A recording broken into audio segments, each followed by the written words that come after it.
Assalamu alaikum baringolo tolom sehu bal bismillah judike online bantaba bi sibitilo October Karotili Sabo the 3rd of October 2020 exactly 19:05 p.m. across United Kingdom right now, 6:05 p.m. in the Gambia, and that's the 8:05 p.m. in Germany right now. Bal bismillah, Judith Online Bantabala, political perspective show program auto. Bal kontona baka tol mol mil joined right now. Program auto Baflaliko. Welcome on board to another edition of Political Perspective Show on Judith Online Bantaba. Thank you for logging on, those of you who have logged on right now, and those that will be logging on later and that will be watching the recorded version. Right now, program is being streamed live on Facebook, on YouTube, and also is being recorded live right now on Sehu Sedili WhatsApp forum. For the benefit of many Arabic Gambia, and they want to watch, they would like to listen to the live streaming. Marvelous. Thank you so much to our brother Wali Jr. Mealunga right now, he's recording this program on WhatsApp, Gambian Olympic Gambia to the megabyte issues. If I don't say benefit can live streaming Lamoy, thank you so much. So Millie on YouTube for now, you can watch it right now. It's live on YouTube and also on so on all these three multiple channels. Momo is alamay nila to alamay is alamay J.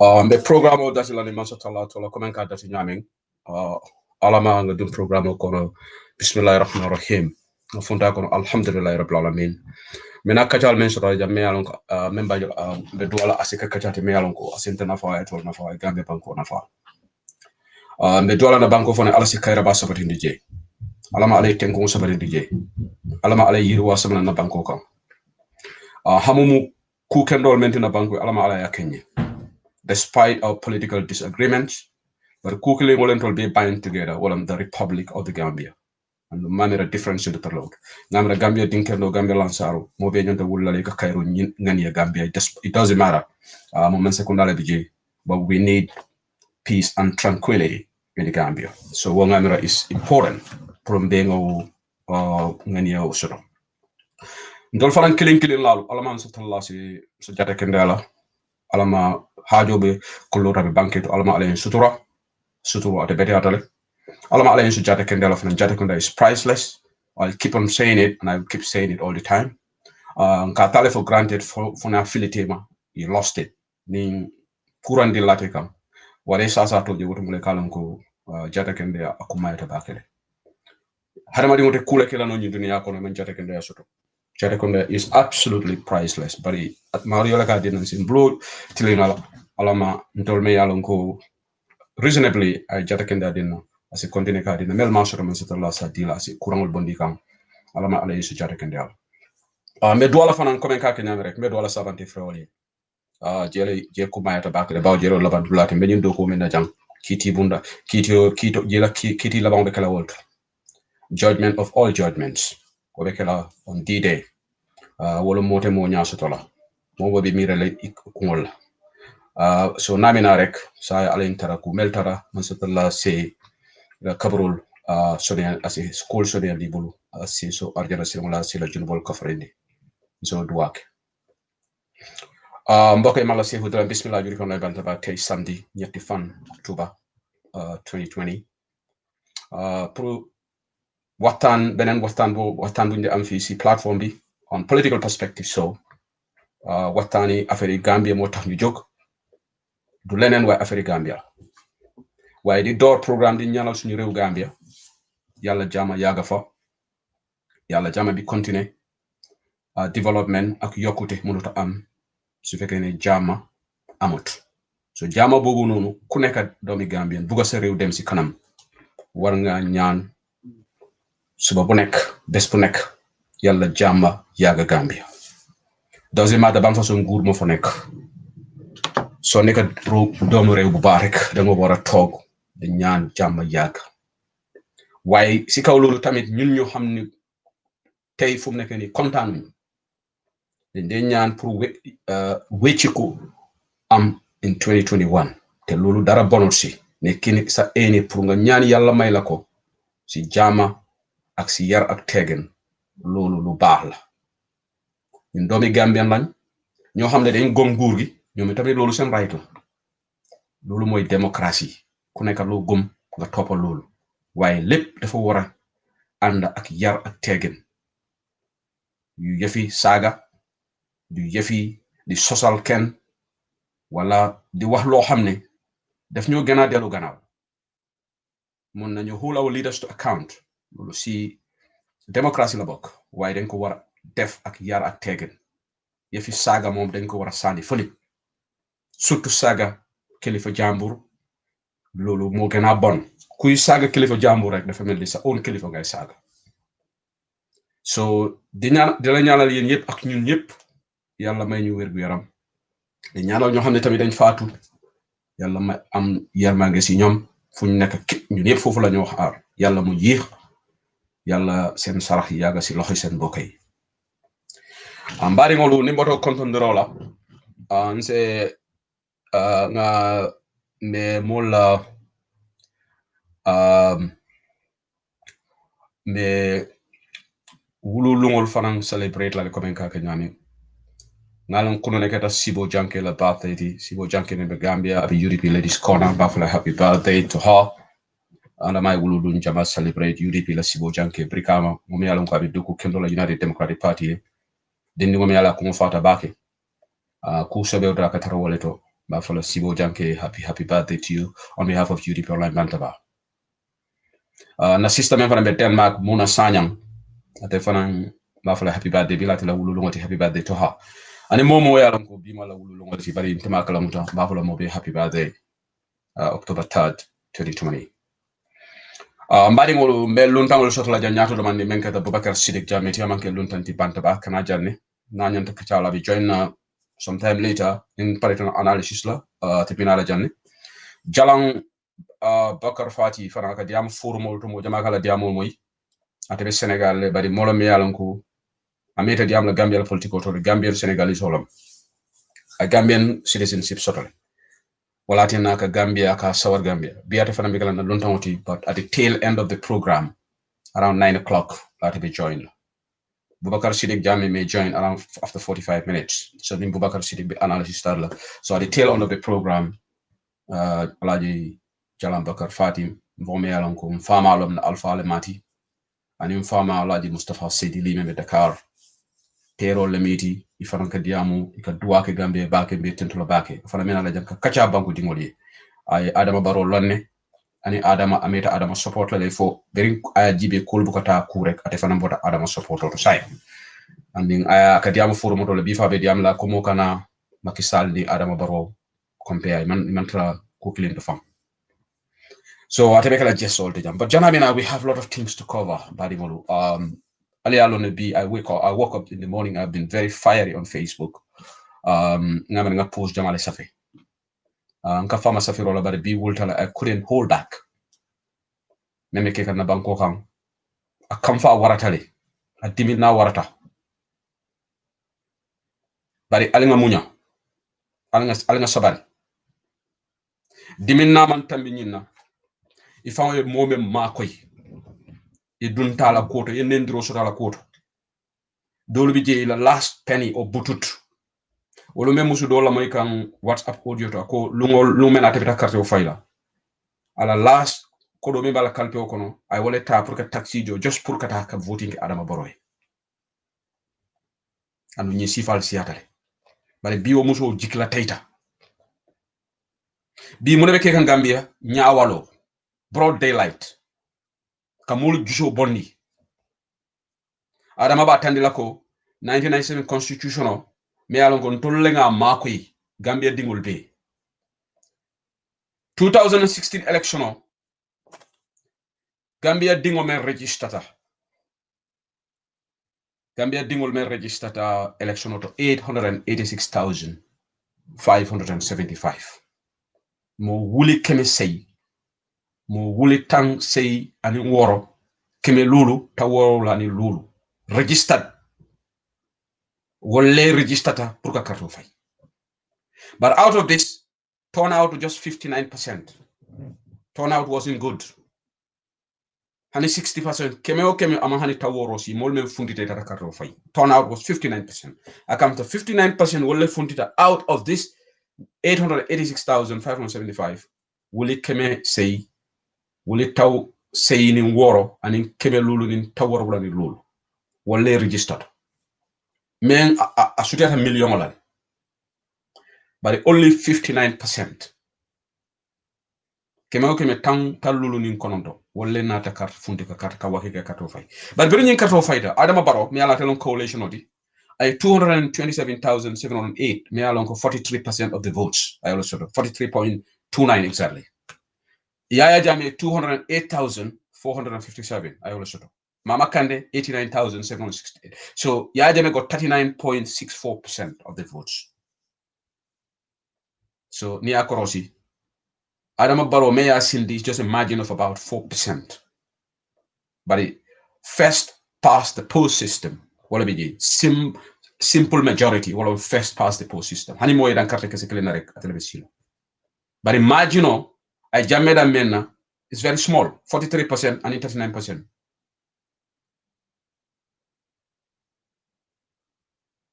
All right,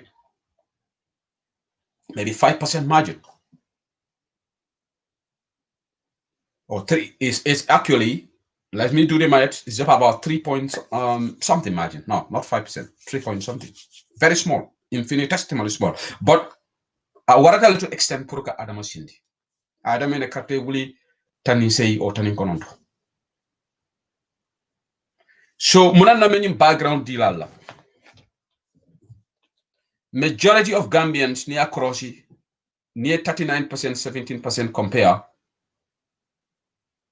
That's about 56%, 57% of Gambians malavino Adama Barrow to president.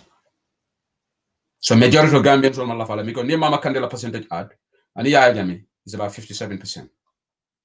Mathematically. But when you about Luame me banko kan atele beda asita. So I constitutional nyinta 1997 constitutional ye saratol men dakori ko nyimu kafum man secondality.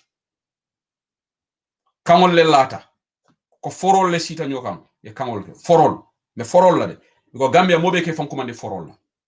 And presumably biri Adama be kamotala Adama ya fon koros am foroleti. Ko fengo fembe la man seconda any coalition of molle bakachal. But biri Adama do the state house I sembo nyinta ka use. Ko 1997 constitution sembo edin talanga minister ba inda sara la coalition la a start take agreement o burka wallet a start take power use up angalo ka mi ko use up wolom ka power nyin ka use ko itele sembo ya detail a diate nyame ibakala wala nyam ntara rek coalition start ka janjam bayrol commencé ta Adama start ka un agenda push national development plan NDP woto mole diamol start e be tarlana bosole kono e be tarlana agenda support wara e gibo sokon I'm just trying to run down historical perspective of Mbota Daming and Imbedami sign. Starta UDP mol bondi mansakuna. But men bimin na warata right now. Adama be nyawo lola. Adama be garwalela. Adama be mendirola. Wala dimin na warta. Mambure njay me yalon ko birim molde kele kam. Mambure be sirin Dakar. Moma kam akam moy. Moma diamu kam moy. Melbe Senegal yalon ko mambure sought asylum in Senegal. Biri Yaya Jammeh ya sorom a Canada a borta tata si Dakar. Molbe ni wuro bela jam. Molbe ni kodi kafum la. GDF ala fo mole fo mambure la kodi la dunta jeba. Kon dema moy. The same thing with Omar Faye. Bakari Badji la ko mbe je malal domandi. Anu nendi am watol sita mbe diam la. Gambia mote mo nene la. Gambia tambita nyin na kebalu na mol fatu na bankoli mol yamere ko e to less smart ta multi pour que la bread butter Gambia membe ke kanje ni Adama mam break ay hakiloto asa fitino wuli no Gambia le alama ala tanka fitino la Gambia but Adama be silata kan nimma stop 2021 nga jindi ay go state house nga mo sobe o sindige me alon ko be banko sambala sambanya bendola menyum fulali Adama se fitino wuri no Gambia man ni ngol ko jusumanke juuti ite la kelo ke la mol fata yela nafulo bondi mol mel yalon ko man participate say kana si ka palaso di wala ibe wala musol si kala be kala palaso Mambure Njai la muso Fatim Njai. Mambure Njai la muso membe trade. Yewole ke Deputy High Commissioner France, ambassador. Muso membe je ka fay Dr. Mariam John. Wo iko fabe Dakar le nufamba. Ay telephone call ole sotorek ika fay ko order le botana State House ko yesainan. Ngiri kolle. Wo muso fana iko munon iko reportedly ikane UDP a connection sotor. Ito la mira nyata. So UDP womanke banku dingolti. UDP man nyana doko sotor la nyima sekunda. Bali UDP wole Adama Makoy primary. Nying 43% ne UDP la support bandiji. Adama ta sila president yalo. Because UDP lom parti batinu. Yes, mbele denta nga katofay, but majority of the people mele a vote Adamay. UDP dingol limit. So Mambure Njai aya domo yaya jamela masekunda fa kono fata tep. Ay bungol lo sunyarol keta ye fan develop. Sa mandanje Mambure na la greedy family ya hadu mo man betia. Man su fekkene mamay Mambure Njai buga ñu buga appoint suma jabar place ak ciow bu nek ci suma tour dina wax suma jabar ne mané emal ci place bu nga neka decline the offer. Why nik so buggé da nga di buga jël lepp. Why ku buggé nañ set yow fan ngay muji ak Gambian si. Mambure Njai bes dina ñew yow ya ngay sonal sa family because bes bi nguur gi na dem. Jabaram amut any diplomatic experience. Why Tangara Mambure Njai ay xarit lañ. Li government bi dañ ko jël yefi family yefi mboka. Family affair. Ya muta ya sika ye Fatim Njai ala musu follow me alon ko anabe no Taiwan and I even know the lady very well. Nga lonne naka sila nu ngala muso lonne jigen bi xamna ko bu baax. Way su ñëwé affaire Gambie man mo xol yefi xam ak yoyu. So tay nit call ma dama Seydou Sedi ya ma bekering am nga lu xew mané ko dédé wax ma mu ne ma Mambure jabaram lañ def Deputy High Commission in France te trade la nekade ñu appoint ko xana Mambure rek mo wara lek si Gambia Mambure ak njobotam ñu wara lek. Who the heck is Mambure lan la jang lo xamne ni ci janguñ ko wa Adama be ñaawal lol te Mambure when people were struggling Mambure was quiet. Dakar la tog ñu nekk Dakar ñom Sana Camara te ku resign Ami Bojang Sissoho mo tax mu resign Sana Camara journalist media team Ami Bojang Sissoho moko hundul handal bem bay State House. Sana Camara was talking Seni MK Marina ibebe Dakar nu they participated in the struggle ika safero kenu Mambure sat comfortably in Dakar. Adama Barrow la ko ajisu naka waral de bari Gambia no ali nga ñu makato bay ali nga hakilotu na tenkun for 2021 akaka Gambia no le kamfandi ni ajibe ala appointment all sign Professor Ka ay wala ikoba wala sambala ale Professor Ka lo de University of Gambia jumale ya tomo inu ben Gambians were fighting Professor Ka abenu mitole famous Professor Ka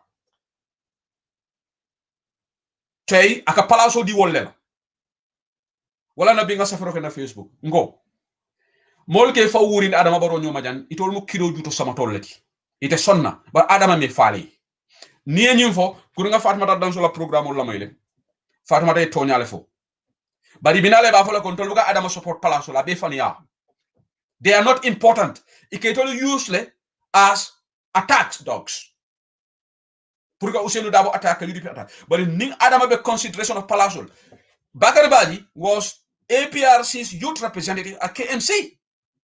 That's on record. KMC la youth represent KMC. Biri Yaya Jammeh Mawol Fala, he served APRC at that level. Biring Tinyaro Kanake, ayo hosta demanding about Ajaba astata ka safirol ke Facebook oto. Anatata America. Bakary Badji, I plan also to non ka join UDP, but in the detail all for a sign. Otomo mayoral election kana si. But biraje ko talibia win the KMC and he is funding ko me alango ambition bala pour que ñu palaso mara. So he lost. Namra third or fourth position eta KMC la election. So America ako sign the only avenue, the quickest way pour come from place ka palaso so wala ngata nga join NPP.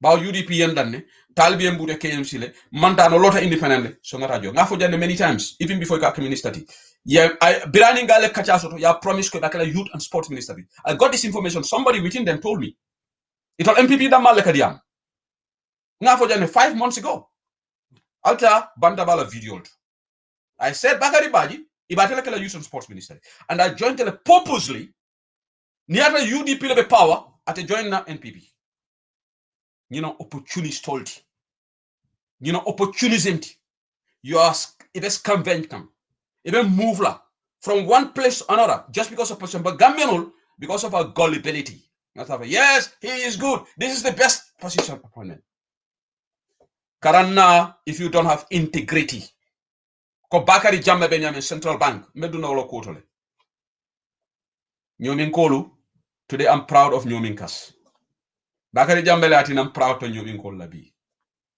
he is a rare Nyominka Bakari Jammeh lafta member the Central Bank Gambia me tonya le fola ngana banko londi tonya silokan whatever it is going to cost us alinga tonya sapati na banko kan whatever within the democratic means alinga ke ngana banko londi sila kendo kan ngani yefi na hatebula banko di momam fisa ya moti ken genu ken way amna ño xamne amuñ principle man tay buma joyne UDP la neka because dama am principle suma bugon su begene opportunist la taxuna amna ñuma do wax sax dañu wax freedom radio ne man dama join NPP Timi Baro they accuse me why they are right I prove them wrong send feni I have exposed their lies because they don't know me musu ñoo liggéey ak man dem la ngeen lacc ñoo xamne dañu liggéey ak Seydou le Ministry of Trade am nañ ma bu baax they are living amna ñoo xamne ñu ngi dunda ba légui té dañu sétan programme bi man dama am suma principle and I will do that dama chose pour join UDP waaye yow nga ñëw UDP amuloo loo bëgg am rek nga toxu dem NPP nit naka la mu nit du am yafi ñaka gorati mooy lan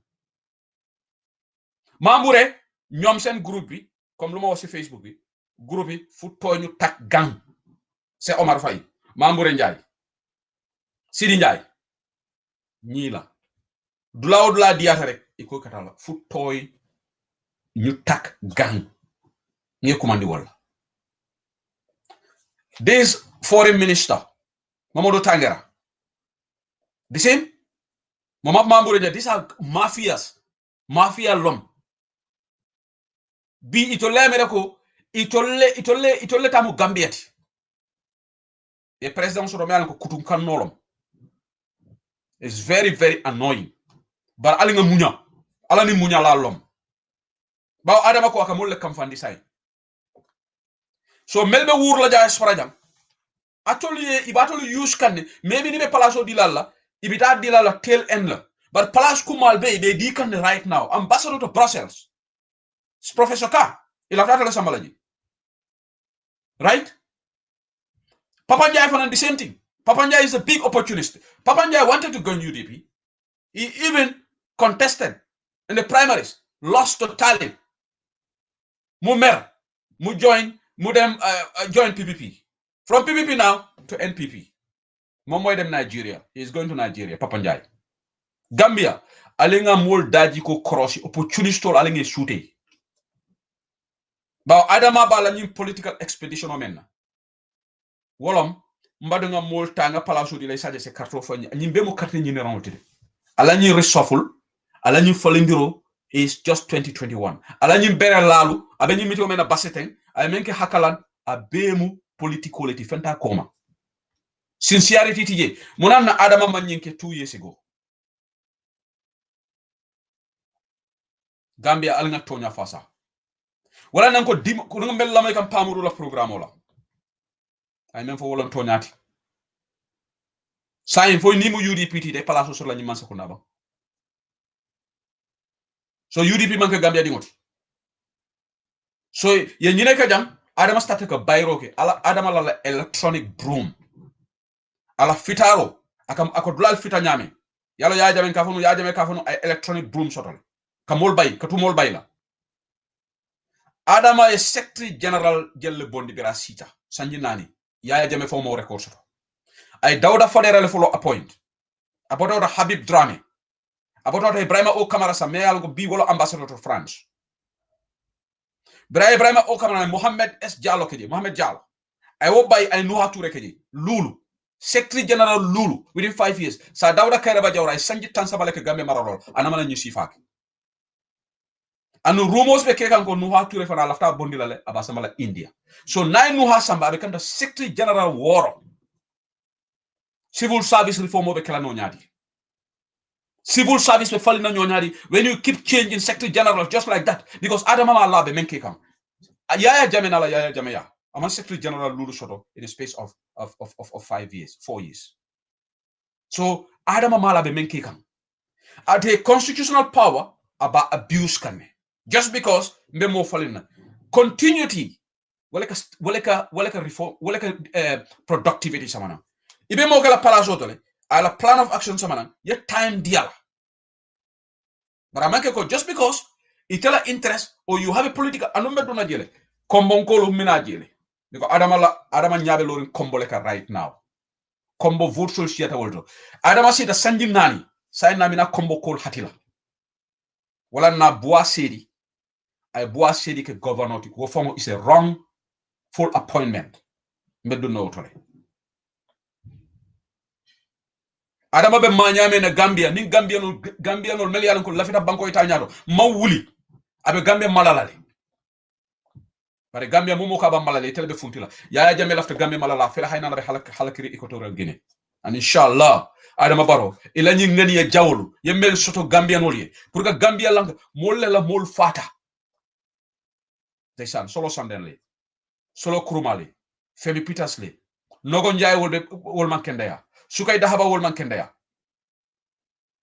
Adama be sirin bi mol mel yalon ko man Gambia fale Bring Gambia molbe batari ibe ini Yaya Jammeh ba domola fo kono fata Mamboure Njie and co today Adama is putting them on the limelight emotional defa appoint Jabari Mamboure the court deputy high commissioner in France this is pretty annoying hana ñi sen family rek ñoo war am place Gambia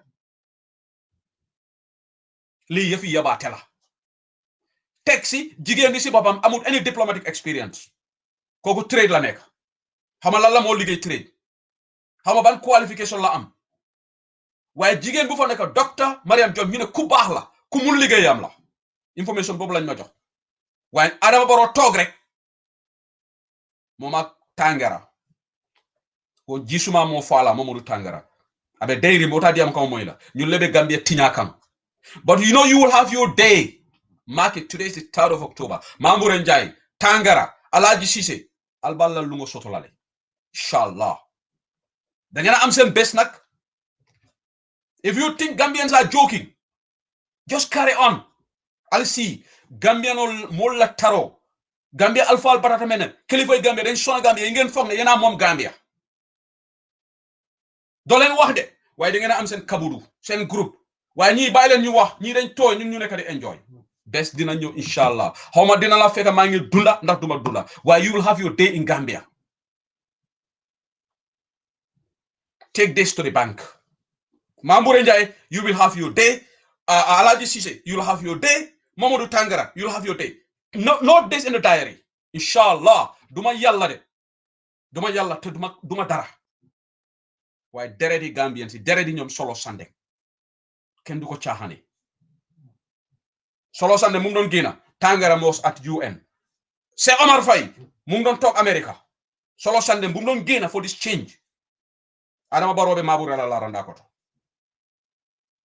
B ka Gambia dingol kamfandi Alhaji Kor Amadou Korawol you le funtita ya Adama Barrow sembentu ya ajaratu yam sekwol UDP la number 2 ajaya mu ndaw ya bo wol ñi ñoo dimbale Adama Barrow Alhaji S Dabo wol ñu le campagne ko Adama Barrow bi ay be jamfa ako aka Gambia no le ñaawali aka Gambia dingol le kamfandi yafi ma tay wa Yaya Jammeh yakele de ali Yaya Jammeh ka sila num Adama Barrow aka Gambia be neng faka musolu neng aka musolu neng kumol lante men fola jam Yaya Jammeh nana sita campagne to wolum kam fata baki Yaya Jammeh musolu neng Gambia musolu lu mena be he salo fola ay kuma mané foje ndete hanyi law 5 na plateforme bar Yaya Jammeh lebi Sol Baji me alonko, he was very powerful. Ika for co-president. Wallahi sembo be mansa talalla. Sembo de hadama dingola wayi.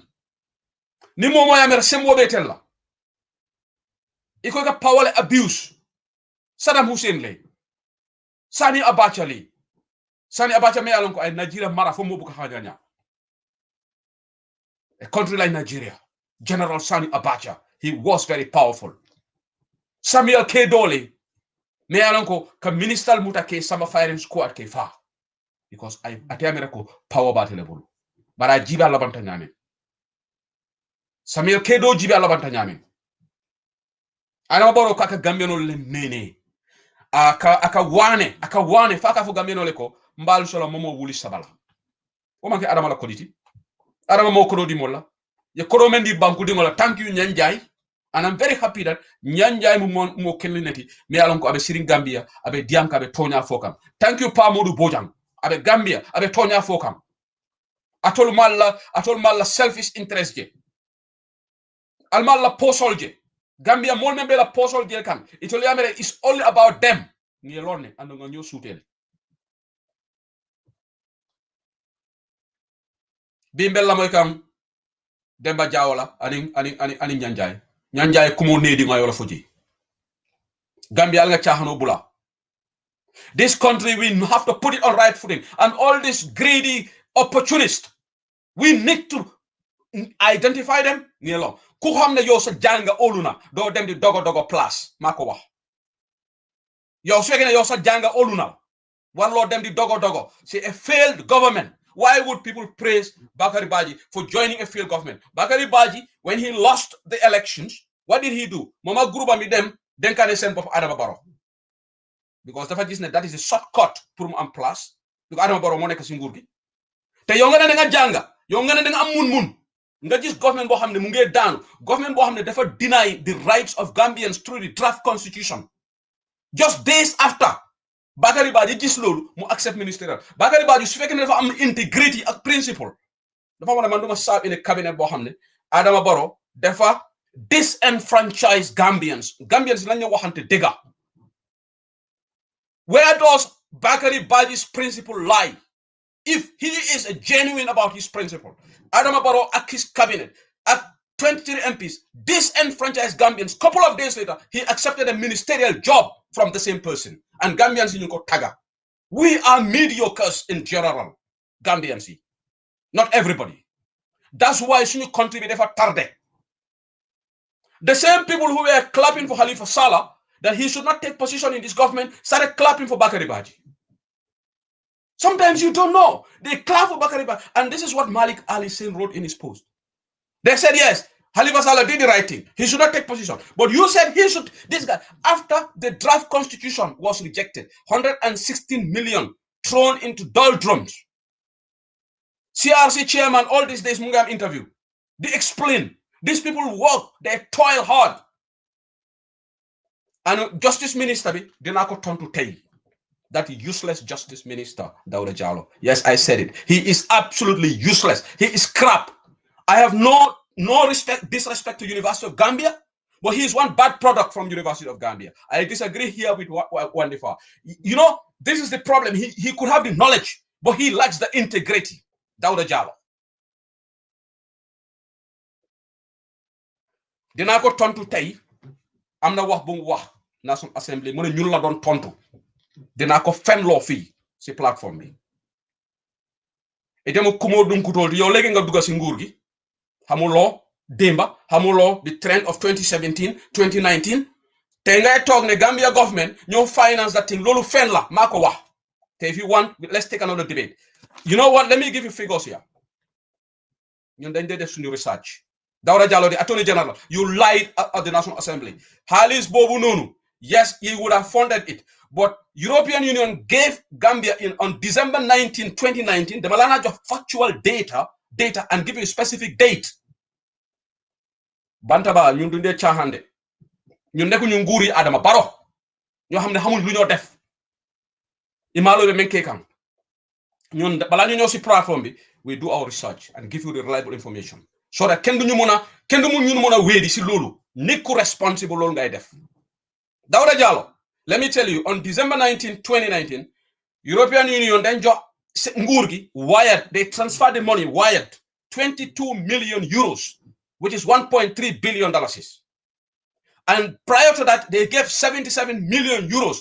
And you know, when the money was given, Dawda Jallow, alhamdulillah, reforms, all these packages, governance, yep, draft constitution popular. So how dare you tell Gambians ne mungen ko jël si budget di Gambia, but it came against this bag halis European Union anam Dawda Jallow wax ñu fan la dem.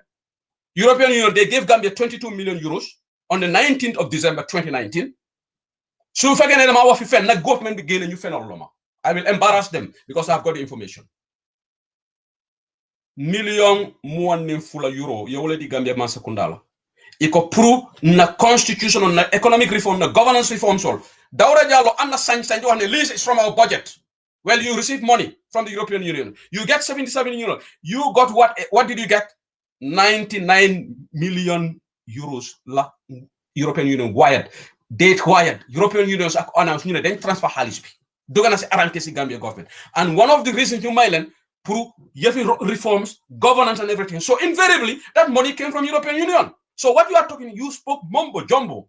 You want this is financed by our government. Yes, you don't know economics, you don't know budgeting, you don't know how monies are wired, environment and all that. You are a lawyer, you went and you exposed your ignorance at the National Assembly. Halisby came from the European Union. Nguri Ad Marbaro, Bopadara. Anything is from outside. All these projects, Hakaland Road is Salunyo Titar Ni. The one is from Gambia government. Wow. Mungen ko wax why su fekkee amulen dimbali from outside, would you be able to do it? Yen budgetary support ngeen dey am. So this money came from, if you look at it, this government in reality came from European Union. Ana halis European Union bi. Ana halis European Union bi. Ana halis European Union bi. 99 million euros European Union mendi Gambia la pour reforms, political reforms, governance, structure. Halis bobu fan la duga Dawda Jallow wax len ñu su kene da ngeen na tital di wax ne halis bi came from ana halis bobu fan la duga fan la halis bi dem bari Gambia ale nga ñi chahanul bula Macky Sall bimbel la may ka Alhaji Bakar Jalam Fatila Macky Sall Ablaye Wade la mol me kuriyake ay kitindel ay soron wala ne ni mo ka Macky Sall ning Adama Barrow lay be mistake la ita jikol fo man killing ila taranyal man killing ñi ndomu londi tioleti ñi ndom we know what his level is, we know that. So mbari ngol ñi lebe tamakan Gambia yabate nyawallo kake molye because constitutional 1997 constitutional intel empower so mol mele yalon ko biri molbe kelola akaka wolle empower wallahi Adama inshallah sinya saba ibe malula Gambia e fabentala baluring ba Adama Barrow be malula Gambia e ite Gambia no new torala you think you will have a good ending ndamanke alati manke fenna fenti bari near historical record ol jibe meliela manyalke ame wati Yaya Jammeh aya kala ma wati Alhaji Dawda Kairaba Jawara ama kutale asakuta maku saku ay Gambianol buña anamana Gambianol bilitul walatinna man sa tallay horomo diala ay buña soto me alon ko mo jama buka soto de bira fata Gambia got united because atela doku you reap what you sow. Yaya Jammeh to soto la de Yaya Jammeh to soto la Yaya Jammeh will not have that. So this is the thing. Yaya Jammeh to soto because ama doku ite mantra doku kande ite be kebal len nenkam ibe kebal garawale kam ibe mol nenkam ibe mol doyala ibe mol nyawala ibe mol ni torandila fuaro la ni toro obuka mo wati way ate Mamboura Njie wati la ate Alhaji Cissé wati la ate Se Omar Faye wati la ate Mamadou Tangara wati la ate all these people. And you know what, Bagari Badi, I'm not going to say much about him. We are going to watch him. Na dunta politiko kono na bunda politique diamo kono, that's the time we'll give him response. Naila Dokuoke as a sports minister, I have no problem with that. Because that's what we want. But na dunta campagne kono ka diamo ka fabe Adama Barrow empower. We will malakulol bondila nanjan. For now, I will leave it at that. Because Gambia yefi naxate dafa passé. Dafa passé. Niki so bëggal liggéey nga topa sa soxla. We don't have business. Just go do your work. But so duga si politics because dañ la indi for you to campaign for Barrow when you know that Barrow did not stand for Gambia. Yow nga ne da nga janga. Yow nga ne da nga bëgg democracy. Fondamental government nga gis Adama lu mo def. They deny Gambians of the right to have a referendum. Man ku def lolu nga approach man nala wone buguma sa place. Yow su fekkene da nga am integrity. Why Bakary Badji suñ ko defoon trade minister mu jël ko. Bakary Badji suñ ko defoon trade minister dina ko doon jël. Unlike this guy who is even an economist, economist Solomati, he has good track record. No, econometrician ole formati, not economist. Because the economics are discipline altogether. Bakary Jammeh, but he did the right thing. Ko minister ya a title warta, but nta tala jeman kena area. How many Bakary Jammehs will you have in Gambia? How many? If a jelle trade minister Gambia ya reject. Bakary Badji, even though Hamud anything in economics, single on trade minister, he would have taken it. Malakawa. Because people just want to be ministers. Mbaringolo sangana do central bank la koto domani. Albela ma ko yuri online bantaballa. Diamol wato do je foy kandi. Because a dimina waratale membe ke kan banko kan bari nga mem fo ali nga munya ali nga sabari inshallah there'll be light at the end of the tunnel nde bola ni nonsense so konole abe bannale ala nin tonya mollom ala nin kamfandir lati kuno nga video dole jande san NPP molu siaka jata nga jele nga memra sisa dabo jele ikobe adama la kordale kono NPP moli be mol ana ha ñino NPP la women council oti jang ibe mol ñaawal la ni adama la kordaji adama me yana ko sanji nana ay wala ke adama million man sonole lo manka man kunda ndeysan within 4 years Gambian on me yana ko iko to lu keleta Yaya Jammeh to lafta sila kendol won lekataje ke fam video iko ka teacherole ibe domorola when majority of Gambians are living in abject poverty Gambian on man ndawolo fon soto Gambian on man borol soto Gambia musolbe falo loftanoto atol ko alni Adama Barrow ba demala puccu pajo alka molu jambal alka video ka alka molu nyawal ibe karal be kufri naliya jibe I momental labare kono de alwo video jibe because ibe haram domola haram oni member de ka funule and Gambia quickly one thing I will just want to say that as a joke aside Gambia ni Europe ni America man killing Gambia ni man balo soto iko man tradu wala jang Europe jang ni balo soto mol ke ridicule mol ke jelele Gambia no laftani understand tuba bruja ni balo warta hani jan di ngol ni momem balo warta they become very uncomfortable jam balo man ke titarlanti bari jang domor kendo be janne ko do membe jawote Africa balu nyame be jawti bari jang munana mol kata gym exercise pour ye labara because ne balo soto back fon mol ke you know ike c'est ridicule ite fon ka comfortable al mol nyim ka melbe America an membe Europe bari Gambia ni da holiday la fon ni eka exercise la bari ko hay ite baro tubabu du imam balo soto Gambia mole balo le muta domoroti so nyim mol membe Adama Barrow dala all these advices ali jibe beni kono futolu ibe wi karabe warale because to le muta balu nyati ndolo jang we want to slim jang ika mol jere kata jimo da purposely pour balo tay tubabu so more la mentality in makili jang if you are big people laugh at you sisla thank you but Gambia ni tata ngana sister dole jata ta Gambia holiday la because a slim ta janne mol ka nyinga hay ite bodo tubabu du imam balo soto so alla mentality na mentality makili jang mol bu kala fi balo la jang mol kala fi le very sizable ye doya ye slim wolto mol ikole fo jang ikole fo mo nyimalu jang to abuja so wala na jang alkaje mol ni na tajare ika effort ke pour balol ye tay so Gambia la fo fana pour la side go Gambia this not misconception Gambia alkan mol je trasiri la tan domor balle gisumal mina you know and they think that wolom balu kendoti it's cultural variance cultural le fatara barali jibe ibe karal be kufrin Adama Barrow la ñu mol because be haram domol la barate continue la de ndeysan ila mol membe diaspora jam milliard dolbi je wole nendiro ko foy tiul koyta I dal fon kankangol bondi malo mutuma le palaso di le tolla ba ni di am da même fa do ba dans même fa ba fa hen tol banyin ke kan but look ite mon Bakary Badji mon qualification ne soto atol man men soto. Maybe I'll take another minister because of the constitutional provision, because near British, near European citizenship or Canadian citizenship or American citizenship, by default, you cannot become a minister. But what stopped Adam Barrow from appointing you guys as managing directors? Somewhere. I feel like Mamburela Musomuta deputy mission. I'm on diplomacy long. So what stopped one of you here? I'll pick a co atoleta deputy mission in France. But I'm all value. Because I came on I told the face well ben di rokel ale lawyer dabonen. Bakary Badji was sitting in his corner, quiet. Bira election lose at America. I yot at the Gambia be sitting ala ya tandi kay ko tele ko fata palaso fele. Ali ngam fongol koros way Fatuma danso a very good program like kunu I wake up call deal bari tumando ita lamoyla.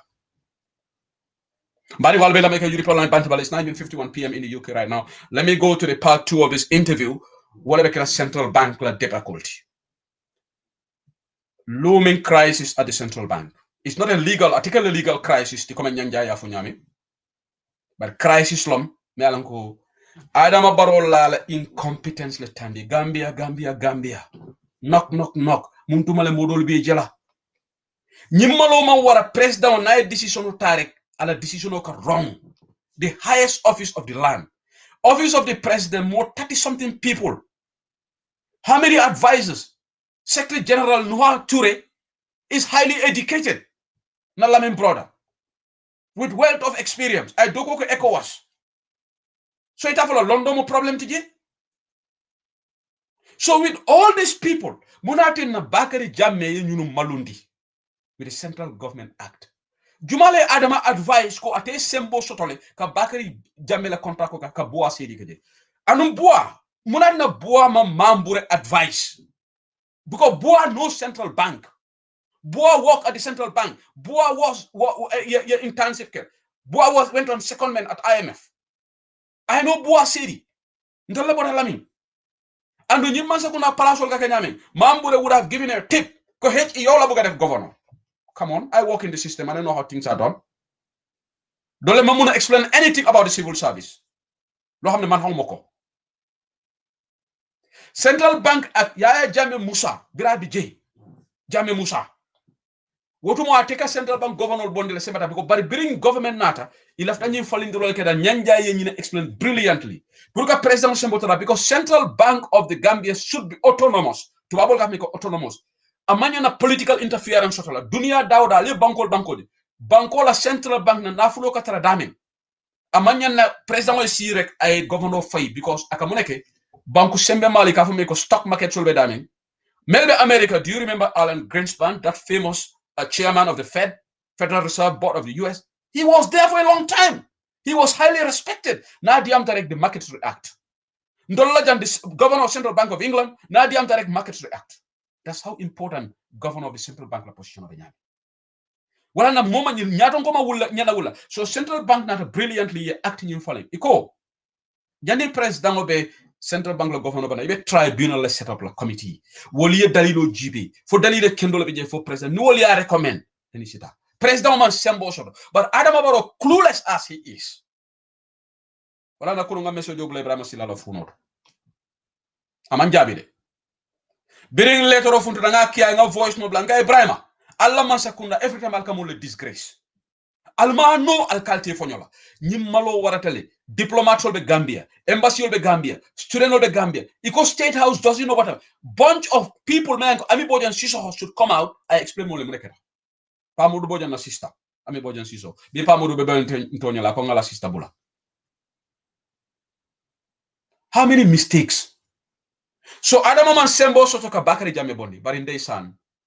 Wala na ni mulko ima long. Ima londo soto amanke ke nenne. Ni mam moto borono kami fam frosé. You don't know what the presidency entails. Presidency manke child's play Adama Barrow. Nyimu palasul mela kumaya tale. Mo ragle lingo la nyanta tarlaji. And we came into la banko karela. State House making blunders upon blunders.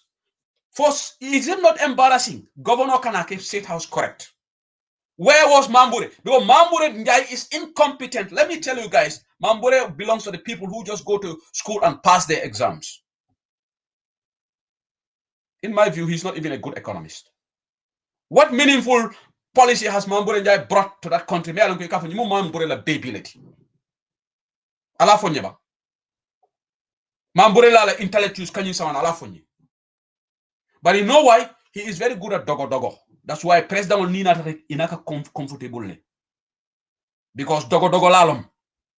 He will massage your ego. Adama dumu yote Adama nika yoti. Ika me palasotole.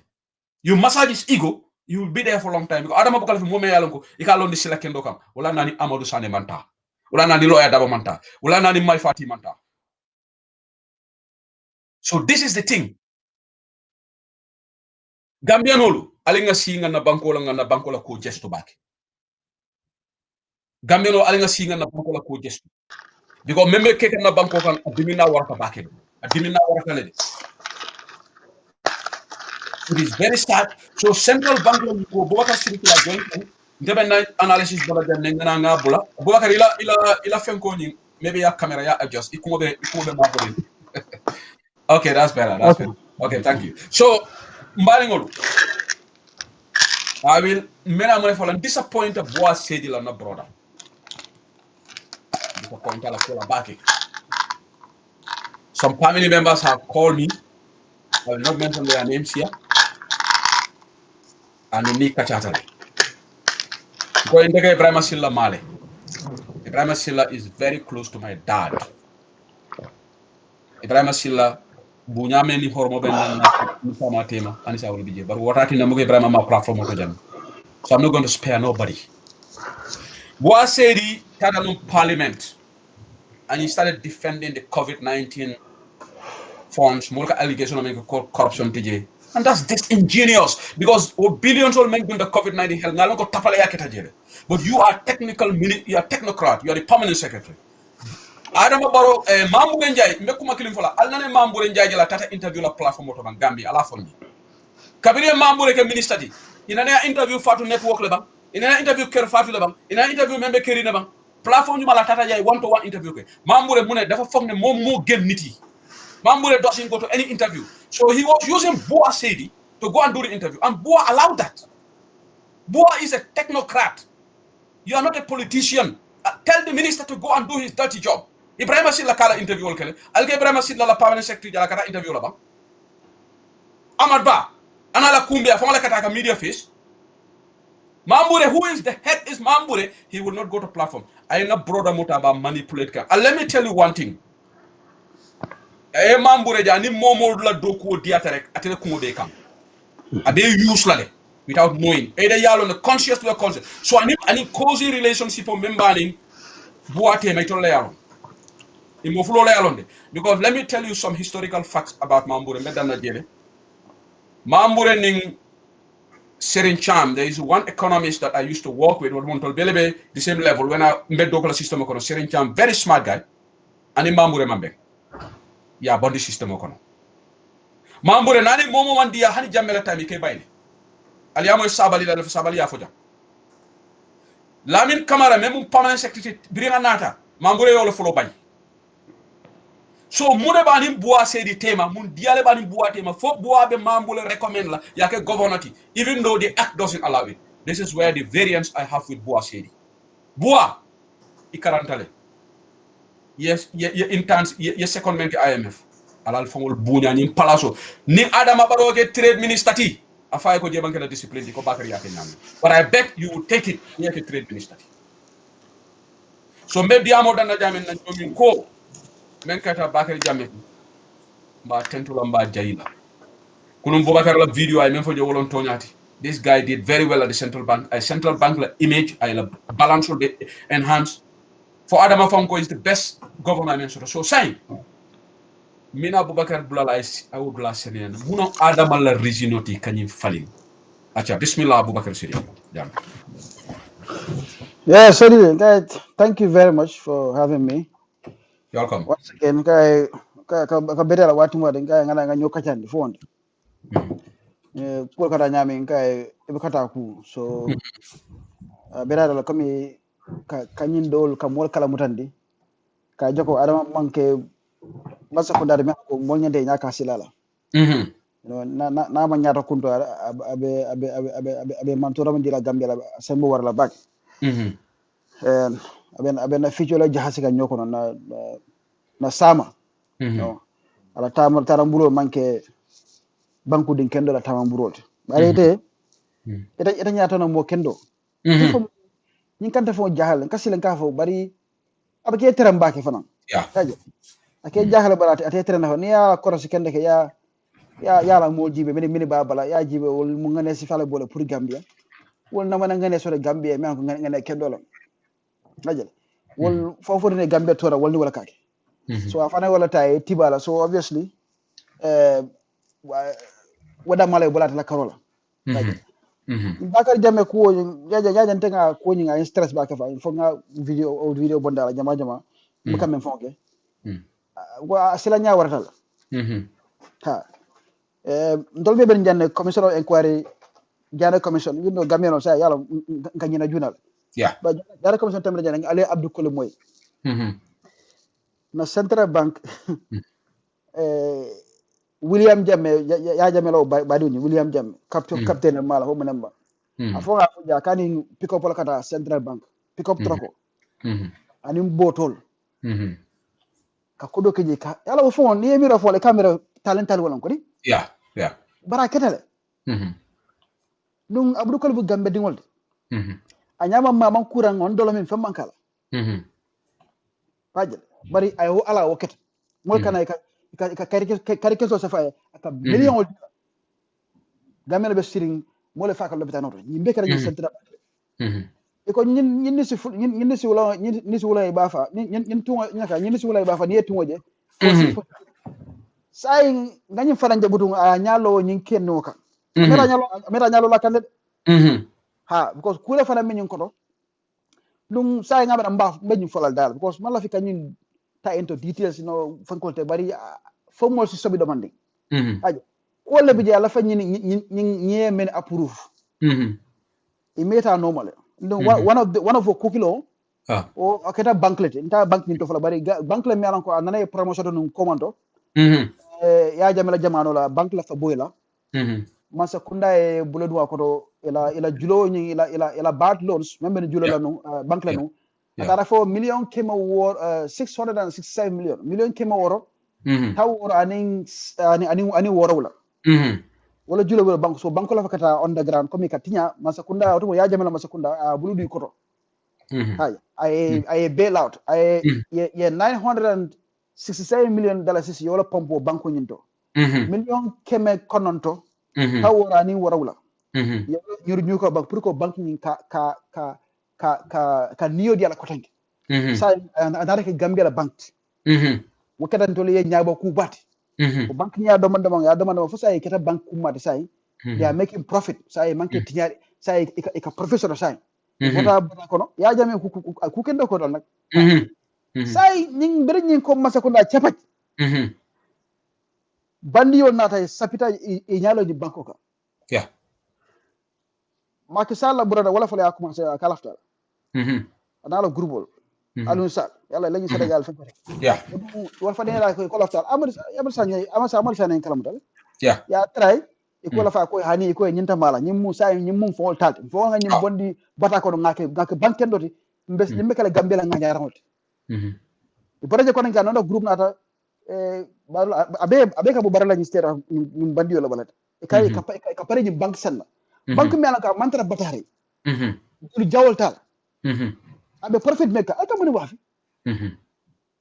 so ni every time ni sama nang ita bitu wala jana central bank e ban ba kan fo amame ko tan Ghana International Bank Ghana Commercial Bank wala fanan ko basan bari man na ben price wala so ba hanwo ba kare manson ay baro frustrated bank ha malafakata no, don't go into the details because you don't want to compromise your sources. Okay.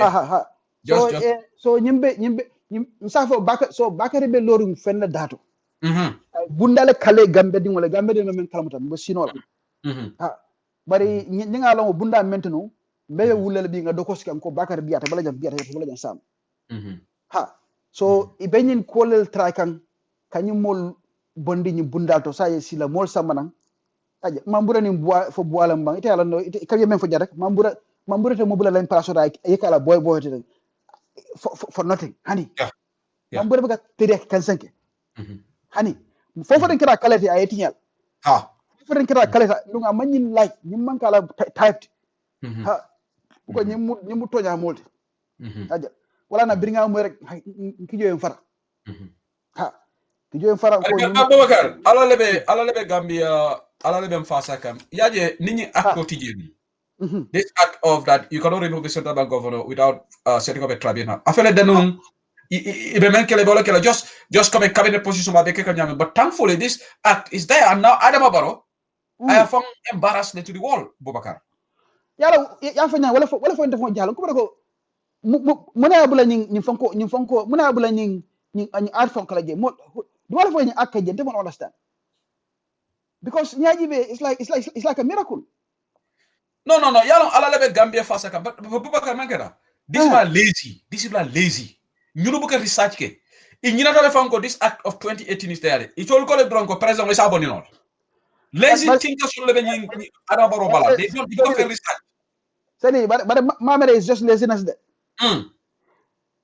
because mamere inyabe mala ya fako itol diga itol manyinje no Boubacar but do you think they would know and they want to expose themselves to this embarrassment no it's not a matter of okay sansa na nimbo do bona kajaka on a different platform nda fe ngala jeroro ya jale okay bari e gambul tamento wala ko gambe dingo ibuka hani gambe civil servant yo bay do ko la abuka hani ya ko la fara ika ngana ke munte minister wol nyaala kama Tonya ilaw makes it's a very convincing explanation so ya mira ko Bakary Jammeh ni ko minister rek o bekala ko men Bakary Badji be nyame ani bori bay ko ay poni ko ali faje bare say ite be moto sorolal ila musol dingo bita karam ko ni mansa kunda motol ibe tiki takala iba fole salute yes sir ha ni ngada mandara eta airport to yalla di fanke jena police le fanke ni tiki taka ko woltan wala bina be wolti donc ko be sijet bumbayo so amere ko ñing fanan ñi mu ñing sadado mo lalti ha you know ni nga fanke rek nga nene minister place wala hajel yalla fanke da manjanta de land lessons yalla manjanta e ko sama be foreign service yalla manjalo o mu fongo mu sundu ko de ko di Manyamvara ya samba foreign service he rejected it bari yalo saying nyin dola sade ko ndo mister ko kala saying ngaka minister yalo foreign service when minister of federal so it's not like they are stupid it's not like they don't know how to read the law they know they know it's there mamara hajni attorney general I know he's incompetent. You are right. I think in analysis spot on Mamira ko he would bring the act. Ya America te hanile in fact he would just abe jump la rek okay bound the trade minister ngo for and CV do. Yeah. Itere je budde be daga la. Ite kesse bola jabatu mala menna ibe mo la ko do mo la ite fenkel. Itere sidin jere ba do mo la. So ñin dumping ground la fay jeke lolti. Ay ka mo kendo ya Amadou Sanata ya mo kendo ya bonde. Ya fay trade. Ñin fananta so ite sa ite wala na ngani ñin kan ko ñim mala fi Gambia la.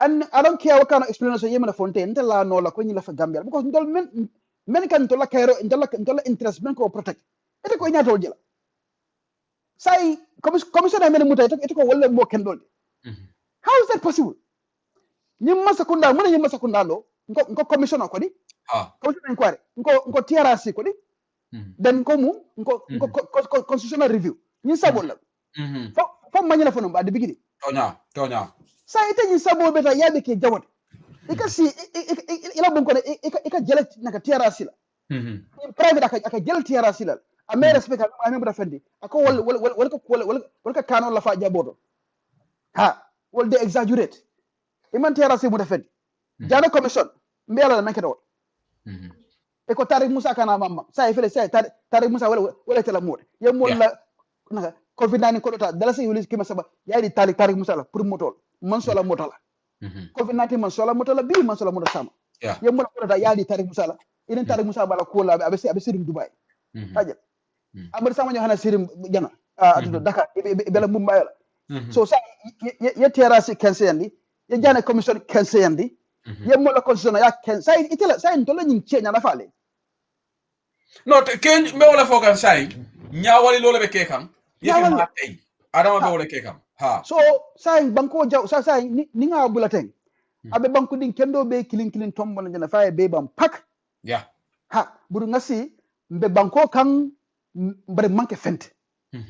Ha mambe bala bari Boubacar.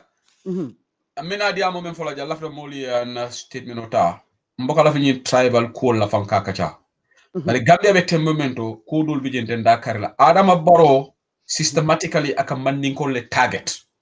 Nka fo dele fanko sacrifice la wala na bidi ko nyako sacrifice la matikaloke anu akakela in a very clever way bajela ay bois sedita ay o sama comme pour ka mol kana jeje glaringly anu wala lafta kombo ngol le prisa bari Adama ala nyin falindiro jamaba birin amam fenke bondi state house as the Turo Jawne yo bondi yari deploy state guard commander fali they change Manjang this Jame guy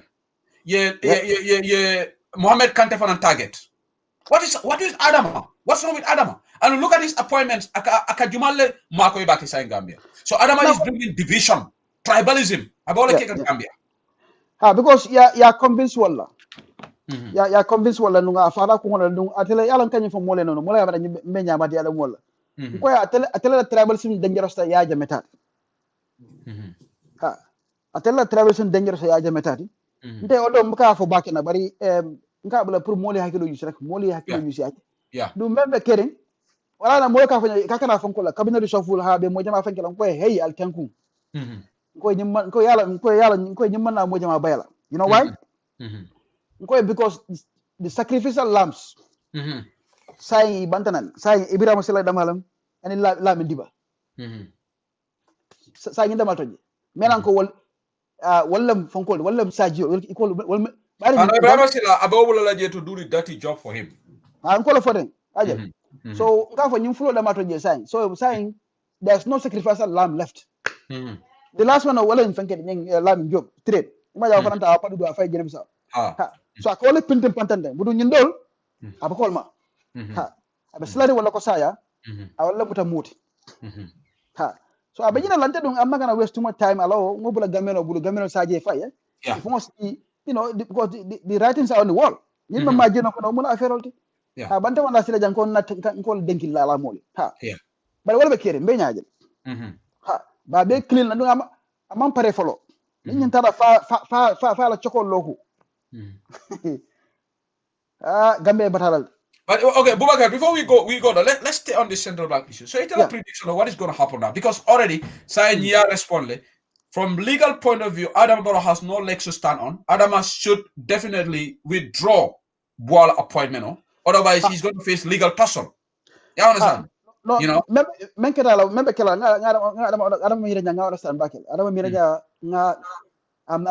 very rarely wrong with Adama Kibranyami. Menka right now at this point abitana jusola because yalla menka kamfa ka challenge wala ata camera ni yate hani nyeto nya fa rek ata camera sa ka memira ko okay ni ya jamela munal be nyikila ban bara nyanda me understand na birin jamela time act mo fo act mo right bari kanyum me fo rek abe o mira ba fala ko al muka hani jamela bari jamela bi je wotumo act nyin man falling de 2018 yeah so imagine lani APRC dofol wala bole para kan lani lamin tamba kafidol te you know wala bole fenge ko biring ko komi ko nafiki halba kering ko biring Abdou Koli bonita ntol bebe derin ne so nyim bota munan nambe diamula atembe ma malanko ni aknata in 2018 almost 2 years so this is the problem with this so I'm glad you fan clear mole understand the act was put in place in 2018 Adama Barrow for masakunda kono afonya menje msafa ngaje yala abuka fankara maybe ya pass na ko jela ataba nyamala naka ko susula but ngaje Ibrahim Tungara Bafoka he will likely use force. He cannot use force here. He can no Adama de force use no because menkata kumba jere ke zole ba malu and Mr. Jame nae alafta force let him go to the courts. Simple. No, Jamme paradal. Jamme man fatan Jamme man kuma Jamme you can see the intent here. Yeah. Jamme man kuma jama la nyinka. Yeah. Ama fan sun nidi akuma fo. Ay luwala landi aning atela record. Yeah.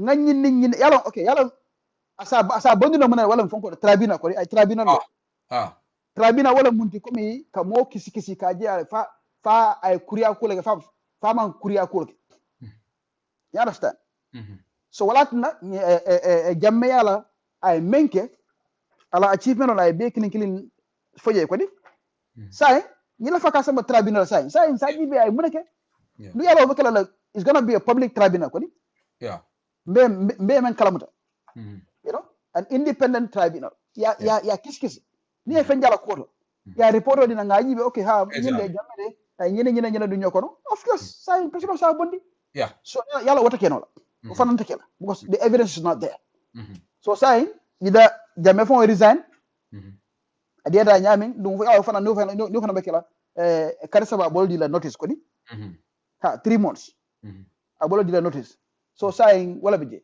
so sai budum baro ngamira dal yala Allah loyal nyamatal loyal sifa babulu nyi law fo loyal nyaadi mboj la malo ani o dofol so they might come up with something they might come up with I don't know another kind of interpretation but the Central Bank Act is explicit, very clear. Walker, you don't need to go to law school to interpret. You don't need to be a constitutional expert. So there is no way Adama can get out of this problem. Abe menkela dorom now Lafika found embarrassed for that. I follow his pride. I tell Boise December trade, and I'm 100% sure Boa will accept ministerial job near trade. What can is a given. Near Boa trade, Boa is not going to be like Jamaica who go Jamaica not disciplined. They're gonna like take a central bank. Boa will take it. Right now, Boa hani asama jana tudum minister of tudum water resources. Suddenly, if you know you are in the system. Yeah. Even system ko yela mo la kata minte. Ni masa ko da dugula. Wala biringa nyintaje ma understand. Ngaji be kula ngari biringa je follow mo ba sa fekam Facebook ko no mo ka chala no ko Gambian ko minister jindi ko hani ndara ngak ko tanke ngaji be ndara ker fatu ya ngaji ko the full statement wata mo lan lata. When I saw the actual written statement, that's when I accepted. But before that, I doubted it. But nko mo de nyomi nko fon nyomi kas are not normally brave like this. Ikan tolu jaran ko len to la kan sifa ke. But he's a rare nyomi ka for him to stand his ground. Kafoko no and you know what? This is a lesson for Gambia, and I think other public officials who will go there in position of authority, they would learn lesson from this. Gambian olu mokana some president nyombo. If you have legs to stand on, mafo nima legs to stand on, don't make yourself a foolish hero. You're very ridicule. But Mr. Jammeh acted decisively, very explicitly. From duty, a state house called Malundele. Yalong Nyanjai said something. This could have caused a resignation because it's an embarrassment for the president. And look, let me quote a section of the Constitution, Section 67. 1A, president abuse of office is an impeachment, right? But neither section 1B, that's where it gets complicated. Adama abuse of office, because you're abusing your office, sacking somebody, yes, this is abuse of office. So under section 67 1A, the president can be impeached. But section B becomes tricky because you need half of the MPs to trigger that. So let's forget about that, because the way the National Assembly is polarized, half of the MP endorsed. But near a normal country law, he could be impeached for abusing his office. About a power abuse camp. This could trigger an impeachment for the president. And Nyanja Gambia is a country of laws or a country of men. This is what Nyanja alluded to earlier. Because Gambia, Section 67A, 1A of the Constitution, president can be impeached for abuse of office. And Adama is abusing his office. He's abusing his authorities, Bubakar. That's clearly what happened here. Yeah. In the clearest of terms, Balafirmo, there's no other way to interpret this. You know, it's as clear as and wala nan ka from more nyanda understand ko nyim manke nyinde banko jawala mate. And I'm going to repeat the 24th. That's too strong of a word. How is it too strong of a word? I'm not using one evidence. Yeah. I kill a multiple. Go. Like what else do you need? I'm gonna send a phone go bijan. What case bijan? Where make a benya jen? Yata ya bondi. Ya bondi because create ko lafta wala. Ima lafta tilum wala. Ibo je ko nga yemanya fana samana. Ay so security bond from dingo kono. Aki la jalmat. Yo fana bondi. Ni fana na the same sa itela humna. But Bubakar, let me agree. Even Manjana case, yala niko fana another incompetent soldier. You know, for lawyer that came out and I rectified. You know, how many times will they be rectified? Muna problem only. You know, Manjang under the agreement between Senegal and Gambia, Manja ye Palacio Mendiala for that's meant for the Senegalese, the executive secretary. Senegal legend to occupy not Gambia. But this foolish state house is they appointed Manja as executive secretary. Malongo that position is preserved for Senegalese. Lawyer Dabo came out, over correct. What is wrong with these people? So the whole entire state house with Batam with everything, they couldn't realize that also evaded them. So you know, mistake you know, Bubakar. So you might have a point. They might actually not see this though. No, go level go, you know, katu miss, yalo, bunch of lazy people, you know, ye do ko mutam neti, kanyi kos bal dung, kataka air conditioner mala, ibebe karal be kuf ring, be domor bal be kala, kuma bal be fele be tara telephone. Bubakar, I don't know whether you work in the civil service for Yajele. Gambia government civil service, doku bukakaji. I tell you. Molkatra meeting dulale from Bubakar. Let me tell you one thing. Molkatra meeting dulale, telephone the ring left, right, and center. You are in a very important government meeting. Telephones are on. Telephone kata on. Boy, mangi meeting. They call. Ika telephone all shika. They will answer calls. These people are not working. Gambia, we have a very serious problem. That country, we need to do drastic changes. Civil service reforms, fella mankeno. Because you keep changing Secretary General Lulu. That will be the 6th Secretary General. So, government meeting, Molkata meeting, they will go out. They will not focus on the crux of May Samana meeting. You know why they go sometimes? Sitting allowance. You go and attend the meeting, you register sign. Then you $500 killing bang for attending that meeting. So you attend 3 or 4 meetings in a month. That's just $2,000 in your pocket for attending those meetings. So they just go there to show face, and their telephones are always on. You know, in the West, there is mobile policy. There is mobile policy. Sometimes you have to put it on lock and key. You understand? Unless near emergency then you're allowed to pick your phone. You understand? But Gambia government, internet there is no monitoring policy. There is no mobile policy in that government. It's a joke in that country. So it's not far-fetched to think that they actually overlooked this part of the constitution. I'm giving an example. Manyan appointment, they appointed him as executive secretary, and Lawyer Dabo came and told them, that position is preserved for Senegal. And this is a whole state house. So Ami Bojan Sisa Hall, Secretary General, permanent secretary, they don't do research. Ikatu Gambia Malundela on the Adama Borongo. Alinga Tonya for Jamme Musa Birabiki, Abukani Malundu Sifal Kewai. Nope. Isafoleko atajerente atale, but administratively, Jamela government for being Masakonanya. With administrative discipline and then speaking on the same terms, yeah. So I think nanin kachal better to make it to hit the message home. Yeah. Long member caring. Because Facebook don't kasafera kajang. But the many things in London can you man understand? Because I feel a bit told so you come on the foot hotel, Molialon, say you know the idea about blue Benny Kubal for her, make it and many Kalatan, maybe Sabala Dilajana, Kumajama Kalanta. Saying it go for young, many and Dola Banco Tankala, Nakodola Carola. It inyatologela. Yalon say I feel fan contradiction. So I tell his whole life is all contradiction. Nine for them be sama ko jan dundu. Ita barakul ni Gambia la nafata kala kilindi. Every time you take Kukiman action lam aning Gambia interest bugata. But let me also remind. Let's go down the memory lane. I remember bring Batamir the Justice Minister. Wafana a blunder dolekere. For Babe Tamabla Baha to write. Because he was not part of Malamu Isulande. The State House made another blunder. Amadou, no, your statement about Faraba Bantanon for me. Faraba. You remember how many mistakes? These people, you got to mistake, you got to errors, schoolboy errors. So Batamir had to come out, can disassociate from that. Quite a more decision, okay. So you take a long balialo because Look, you have Shehu Mbalo. You have these guys, Melbourne advisors. Look at their level, Siaka Jata. No, Look at their levels. I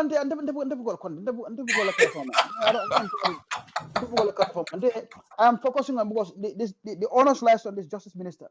It's a veteran when it comes to legal call. Exactly. I don't expect Alkali Conte or this Seka Yeah. And again, okay, talking of the justice minister, so Nying Akko for how come he didn't know this? How come Wala nando ko ida taunti ano kami no kafo jebalia hani ndefara masola de because it's like dude that's the first thing call for jibe jani kugela poni what about Bagari nini mu taunte reality ya lone totally that calls for an impeachment because you are deliberately abusing your authority niatra ya lone okay come info okay itela just piggybacking on your point kafuko ya nyine miracle maybe nyinte ministerial position knowing Gambians he will just jump on it ayata maybe your analysis make a lot of sense it's often a mirror no like Gambian no more because ye Gambia no appoint of a minister reject woma siade maybe it's a fanya ndo maje follow okay so you know at the end of the day so yenyine miracle okay this guy alkana kuranko abele no kola fanan they also banking on the fact that okay mandali okay mambure nyol you need to understand and you go tole be orchestrate yeah you me mambure understand nyama sakunda kono atol be albe mistake bala kika ndol be ka focus adam baraka bar wonte mansati mambure la mansati donc mambure to ma kanyum folo dama be GMPC animere do ko aka salami yen ako na futata nyambala lumina bantere is over ako nyadi ako na futata adam bala it's over yamara buka moria yamara bang mas la kor yamara buka moria do ko fana I don't know no nyine buka si nyine yalla dal fana diata na diam reja anin ka fa so adam nyol so yalla won man sophisticated ina re ko mbal fo hey da wax la ke hey ha mo smatimba alo ndo warta so say kala yalla adama so nyine ka menke nyine ka membe kala ko bundal min be adama kala millionaire ote nyine ko le fay yalla you don't expect Amadou Sane wetara signani Amadou aning adama akanyin cool fay comme nyinta nyina kala yin kete nyita supplementary budget fa ngina ite bar for December ko kata la supplementary budget for 1 month ida ngo ko betara min do manta budget to kodi so nyim fere message fa yalla Amadou Sane to xel Ousainou Darboe fanam to kilay but say wol beti je say munda yel tale say mambure mena long ka ya jamme hajale ka silo yala ya jamme nyin kata yen bure nyala this consolidated fund here ngapati nyinta yen ketang you know this what they do you know the brain behind Mambure's appointment the key I mean I know Senegal had a lot Senegal got okay you got the answer Senegal got at any tangara be Senegal played a key role in the appointment yeah and yalo ya samana no follow 2017 ya manyo dandan so the first place we la famen yala no follow wala chief of staff because atela ko be wala kanaki barobala he doesn't need all this chala position bal atel naki barobala that's all he needed so yeah even follow so Senegal and then the Gambia part Gigo for Gigo for nyadi Gigo la malo Gigo construction ñin la yalla fanam bi so biranga da nga ila fa fongol dila follow chief of staff but what more ndol mo so ina constitution was a portfolio that was not created so yeah it was at the same time that Senegal also gave us an economic advisor ko yolo jelo ko di Senegal is economic advisor to Barrow so what economic advice would Senegal give us membe kelam dollar best interest it's just sad it's very sad dollar bank we are in big trouble we are in big trouble apana akan new kia bakela because nyala akan new kia meme fara jamu ata diala bari fonsi okay nyitelam ita bana masakunda at that time would you have raised any red flags when you see an economic advisor from Senegal attached to Barrow yeah how many government ministers do we have around that time mana dan namana moy banta ko be kire na fa naman ken ndol men ka fatay anana fata banta an economic advisor from a competing country Mm-hmm. You know, why would what's even if until member kill until interest? National interest and economic is national interest. Mm-hmm. You understand? Kodo, Mm-hmm. our finance, our economy is a matter of national interest, national security. I would say national security. Mm-hmm. You remember that port from when that port came thing about that port contract. Mm-hmm. When they want to, Barrow was pointing towards China, the Chinese deal, the Chinese Funko, and then somebody port Funkenul, Funke I don't know, imagine guy palo mo remember. While they were pushing towards the Dubai wall, kodi? Because Dubai wall be Dakar, kodi? Dubai wall Dakar la porta, kodi? Ya ke Funke and then they created about 30,000 jobs. Ajal. They have a partnership and they iman loan time man fenta. So Dubai will wanted to do the same thing with us. The Banjul Tire develop a more employee, and then also another second one in the upcountry, dry port somewhere around Basse. So container na through barges, right? In barge thing through River Gambia. I have for Basse or Kunta I lodge. Understand? Then Nintamba Kunda Tredal and then Guinea Tredal in from Torokol American. They don't have to come to Banjul. Yeah, they can come to Basse. They cut almost 300-400 kilometers away from their commute, right? That's saving them money. So that's going to give Gambia a competitive advantage over the sub-Saharan West African export trade. For one, you don't advise the advice came from Senegal. Why wouldn't Senegal advise? Of course, they will advise us not to take that deal because it's going to kill them. Yeah, it's going to give us the Mali business, Guinea-Conakry business, and Guinea-Bissau business. Easily. So it's very sad. Nene Freda Gomez is agreeing with you. How many Gambians would challenge their dismissals or appointments? Boubacar Sidik Jame could be right in his analysis. Okay, but again, it all comes back to our hunger for position and status. Lack of contentment leads most people to do such actions. Bingo. She's spot on. Ilani analysis is very convincing. Well, maybe it will they just bank on okay. Mr. Jami, ninga minister Palazzo de la Batala. Hechi, asamba ni asamba trade la Batala le. Understand? Ala ni bol batala. Hechi kana worry. Bua samba jana, bua ni mambure they get along. So, ning la for the central bank, mam's la boil bua tire, mam's back call. And this is where bua I need to advise my brother. Because mambure tobe kuyari nyaming. It anyway, excellent working relationship so no. It tobe kuyalante. Let's call a spade a spade. You understand? B, itening mambure social media. Anu Boa is a smart guy. Boa nyanda men kona. Muna na minister ka body interview la. Muna na minister buka hani ka media place. But Dawda center nyoriji. 2 interviews ay oleke. Permanent secretary jelle Gambia buka ta media. Boubacar Sidik Jammeh. Because it's not their job. Permanent secretaries are technocrats. They are not political appointments. They are supposed to focus on administrative work of their ministries. And nobody needs to tell Boa Siri this. But Boa running from platforms and now Ninketa. Tural ko tombe mo in a gaff. Molbe mambure la ko kumbola. In a take central bank government. So molbe mune mira ba mera ko you are part of the kabudu. And I have previewed a lot of information on finance. So this I will use this opportunity. Boa Sedi kibar jamaleka bonan finance in mambure. I will not talk about it today. But if you don't push back, Boa, binala platform auto janne informational base here. Finance tapale ya Jamal Bije, kuru ya Jamal be finance pour que Adama Barrow la presidency cement. Mo Gambia din kendol mel civil service they are communicating with us. So my brother from Lamin, Moliye lon kende yalla kana sonyuni nondi. Even if it means resignation, resign. Gambiano alingana foroya pare kanay ko ito nondi. You are educated. Biribe karankan you going to Biribe Tolka University Adama TJ. You went and earned your qualifications. You've been working at the central bank. You've been director of research. Your good reputation on Sotoje. Kana song Mambure Njami alanko ato notale for Gambia mobe alanko ato notale ata function endila. So I take it for the nondi. This is my advice, and this is why I want to use this opportunity. Those who are close to Boa, let him not be defensive about these things. Gambia information ka funtile. Civil service very small. Ndewe sirinjan ne kunum.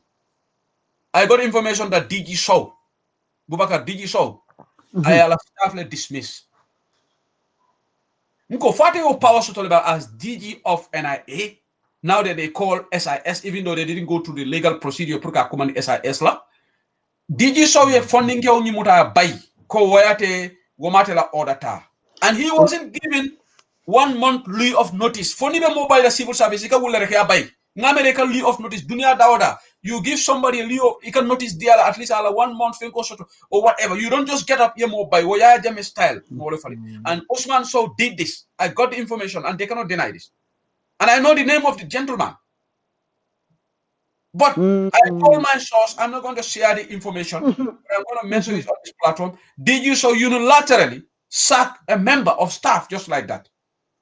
Is NIA not under Federal Mental Office of the President and the civil service PMO but Nying, I have a staff member authorized for him to write a letter to dismiss this guy. Bubakar, that shows you Komi Nyimbe is all inconsistent with Memenje kan from Arma right now. Yeah. Ila fam men na nyin la fala kama ko ya jama kama nyame. Ibe kuo be katakan ne kan kuruntu kan samba ya jame tamani nyaato. La fa gambeno le nyina faham. Dino ni sawo bi. Ya jame kam men folam. Ni ko mola al jump ko how high. Albila dinko kon alila suto alila faifa ko bularo alila ngalla faifa ko bularo. Nyin lafta walla. Masakunda falman kada demokrasi men itanin taba nyini kan demokrasi men ko be kala hadama dum wala demokrasi gambien dunia bebe demokrasi men naka tamanni kan ntol be men nyini kan woni adama la jero man killing adama la jero la famena telefono sika min sa ko la kay nyinke min sa hak akol ko amadou nana ya fana kay ko wadu wo port ko be kere nyi same port ko kam fa nyi Senegal ni fekk la deal China la deal Amadou ko China deal on to kala wasa julo nyi ntol ba jolal fam mumuru la jo China la po deal nyi so ala fo ko la ka ako ko telephone ka ko kakali ko telephone ni be min ka safa etar safari ka communique safari la ha abukala fi so atela kala fa etar siri rek ay telephone so kay mol ko la ko ali nyi comme yaay jam ka ka nyame exactly ha bari nyi masakunda man ka be tamala mulela saratol accountability ni ko nyina nga safe ni ko kodi ka nga safe abukala sifal ha so sai wala na ni ya bakar jamenyol ta kenola mi yala ni bakar nyina alani ba fana be fena ko so den kanyina men okay so gere membe tamaka nyen ko yala no ko ila fa GPTC o Gambia transport whatever ila fa ke sanni boso la ko di bos ke masaba ntol solo da bos ke masaba la mentol ha nyim banjul basse kino la Gambia be der de banjul basse da malande ajel banjul basse wala banjul birikama banjul jar sama bos ke masaba obin na mentol so tialan kon tol mo woni ko di bari tarik musa be sirina be puskam pour yo kay ha so sai social security wala nyanto kila ko di so at some point central bank be involved lokono ha so wala tan nyina nyim boro ani nyin kanyim bonitan ani nyin keme nyin bos keme sabol be la kube tara at the same time nyanto fana mira bakar ka jibe bar Bubakar adama baro katalo akafu mole ko Gambia dingo kilime momo wuli sabale dilela hayala anyin kalante ala nyin fani afol te nyin ta mo sobedi yala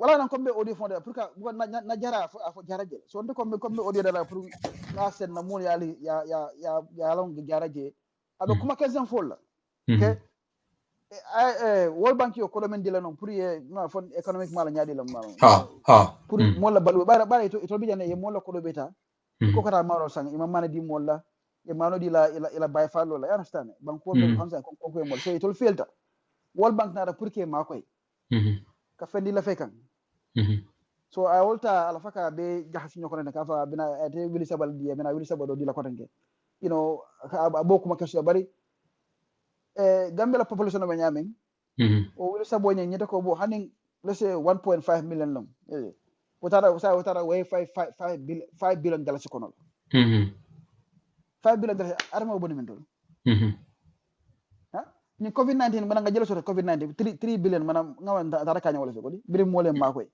bantala ko makoy ma hanin fam boni no covid-19 bulo kono ayel IMF ni World Bank ni fon le ko di mola ko di ha sai o kola sai ite kana mun ite bina dalsi billion lulu bala min dol ka kadi gambe di wala lulu sa ba ichi aja so ñu kuma kalantan si wala maka ñu le fofu jang so fana ngam bambar rek na ñu kuma fofu nga mo hakilo bulandi ka fay ko amantara toñala aja kuma kesen fola ko do bada dami nga fo mo la ko do bada dami mais ko do sentolma ñu ko do atela ko dente ko ma di atela yeah so it was given to a specific agency in photo no yeah national nutrition ñala na fon nan ko di national nutrition fa wala la ko pour que foiral mako man ko do mo do fo man soné bul ke mako wada mala amanka tala hajiti asa fuko na mu do defa sa ha na masakunda you know IMF yam mako le tan tan ba ite be ikadiam ko itele nyinge fay itara hakala ngana ika folo ko ha ni salon kana nyaka ni silon kana men do ko abe masakunda ko dol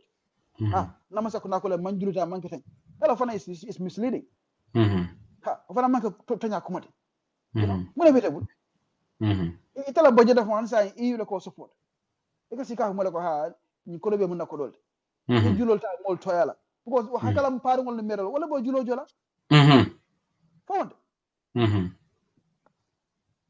wala bo julo jola so julo be medi toyala afo ko ha ni nan let it be clear mo be yalla membe kere barka mol ni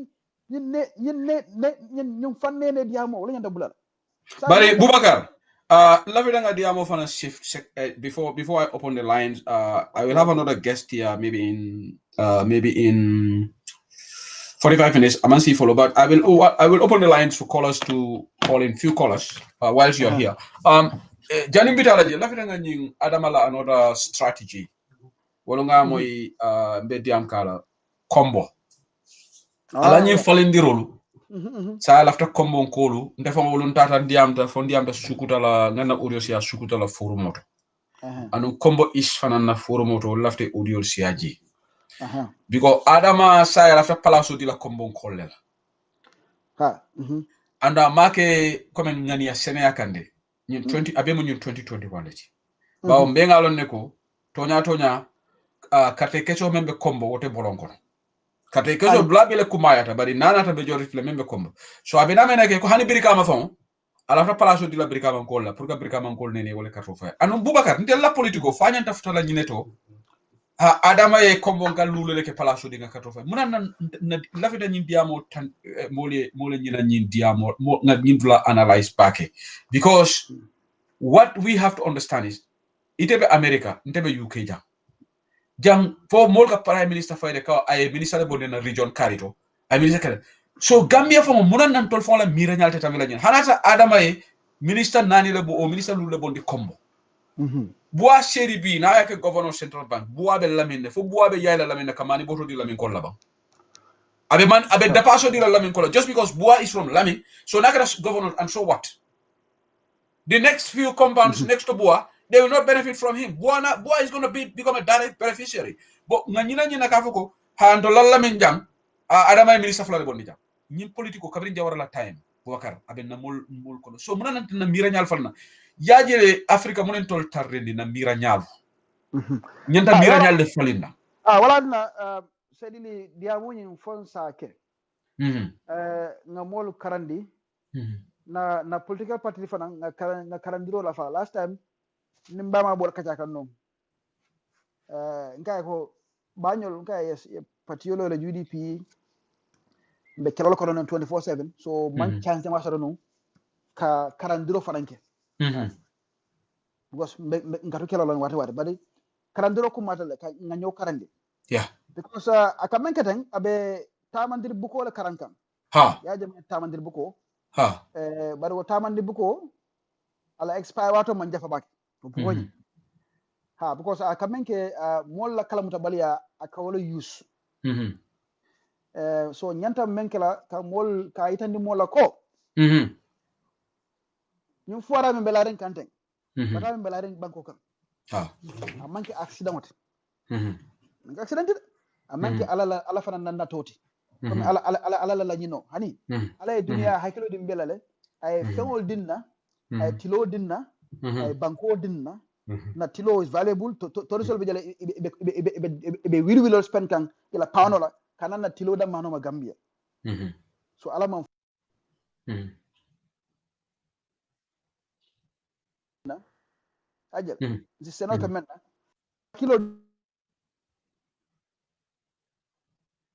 okay ama mole ya ay fango be di mola pour ngam fan soto ngam fan sutura ajal bari tilimbalia anin ñi fan nenewol wala e burundi koma say ala nga tra ngam fam bondi ñin kono so ko mon ko de nga bara fo tol fo ñanta e ñantale ka jako adama be nen kan kado nandiralo ko be warale ñamen ten with all the potential ko bo ñanta kala ñamin ita amre ita be combo den la mo sabanane lulula fonkola mo sabanane lulula fonkola appointment la let's say ye buake fonkoti central bank of ye kare ke ministry ye fanke touré right na la permanent naka secretary no touré ka fonkoti so ni mo dan tawol wala salary wala ñanda combo fo wala banira combo l'hôpital be beti ala ba wala be Gambia wala be combo karambugol beti ani la ba wala be combo la ñi korda problème be wala ba ngama policy so le ñanda but not palasol na miranyal ñanta bala ñi tole so sa ñu kumul la ñanta futata na kebal ma ngaro na kebal miranya dole bela kebal ngaro stan nu mbukala fe doya because ñu kula de ko ñimu kulete mi alan ko kabirin jawara jamane be keren ne ka jago ndinkar le be jana tenen ten den wala ben ko ñaaju fitala tenen ten ñaaji fita kudi jang atolle ba ñaaju okay Boacar mbar nga announcement okay call us all please wait I haven't opened the lines yet please Alimbal mal line tol yele Alimbal ni nga line tol yele announce it we have just nim Boacar be ñu topic ko cover and there is one more topic then I'll open the line so you can call it just Alimbal Boacar go ahead please so ñanta me faam wala ko ngana mol karani ngana alfal diamondi afeko ko manke siri touré wala ko siri touré be jara la wote fenkenola ze mengi wala ko banko be la nafa membe banko la structure tamandi la chokol nondi chokol sinkiro mi alanko alsi ku keno sinkiro kan lafta banko sifa men wala ko foundation of fondament woni ay bambam ite afan Sadio ndi membe busumbala afan jamba bonya membe sasane menteren ite fana diwol ni diwol al signi ñi fondament woni al sala sinkiro lo ñi fondament kan al fana ke fenti masakunda kendo nana rakayina aka dulala datti ay dingo fondament woloje ay na fa sa nadiyata ak bunjamoti nadiyata ak sulupoti nadiyata ak self contained ite sembo menno ite fero men dinalo ngam fero nga symbol use ngani nga bongolo ñi foundation kan sina dimbal banu ñi men tonya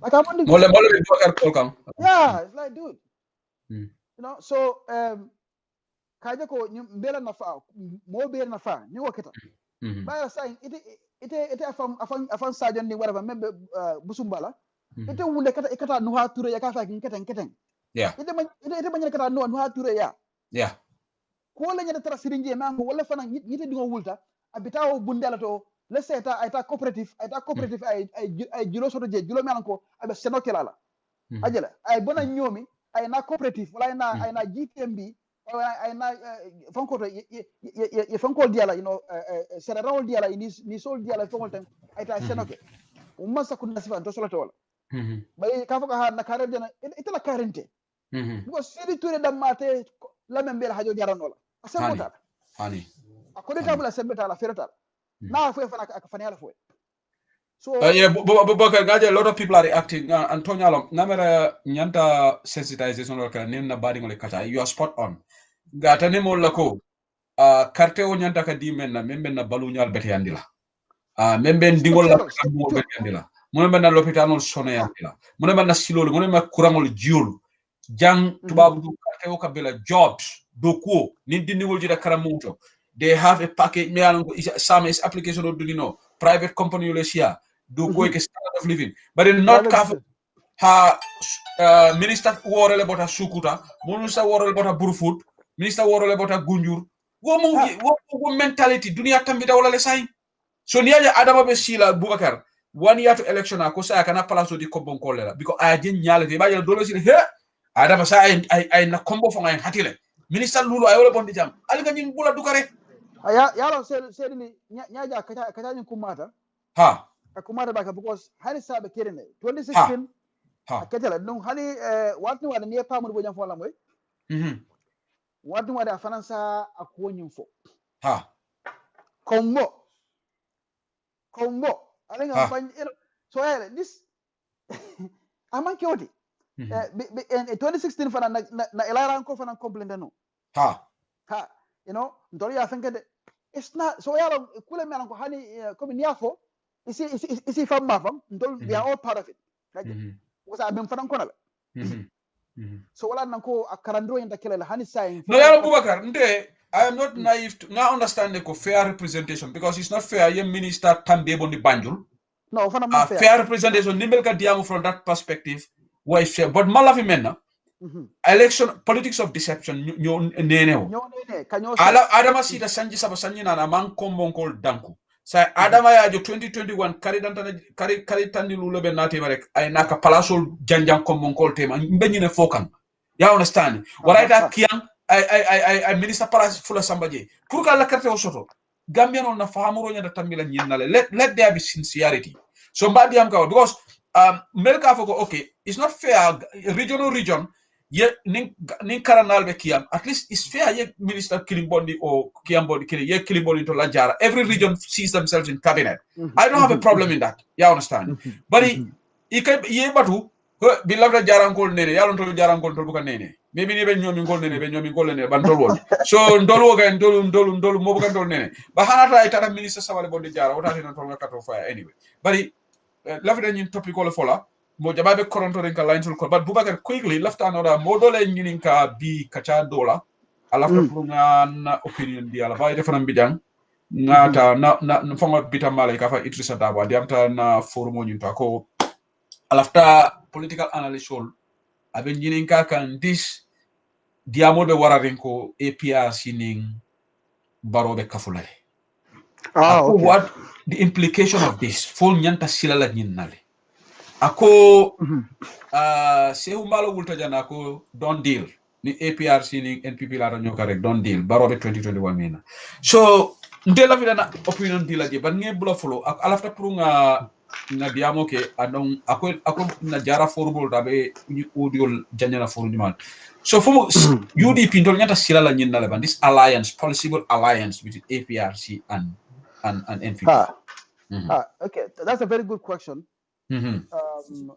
ndela jeroto membe je Sehu balalo kumoni alo ka foka sedil sakolo jilam membe tam italiano membe keni manke do foti nyama may ko man tay ya APRC bi banko kan dulate bulu Gambia ko na manke lañu foni 5 fonko de this 5 foni 5 MPs or député bon 5 foni damala dum kabiri ya jame ya suba ni Gambia carte fayda Gambia men kata Gambia non la carte fay senawti APRC consistently kabanan député kata fala kata naka yere council kata fanko la tunu fan council ni folten ward council abe killing bota de la betolo na manki la ñu la lulote so way tan la ko fo ñi da balam kate ko dije KMC ali ajale talibiya men ke fenkela tudum ba rambola busale fala bo mala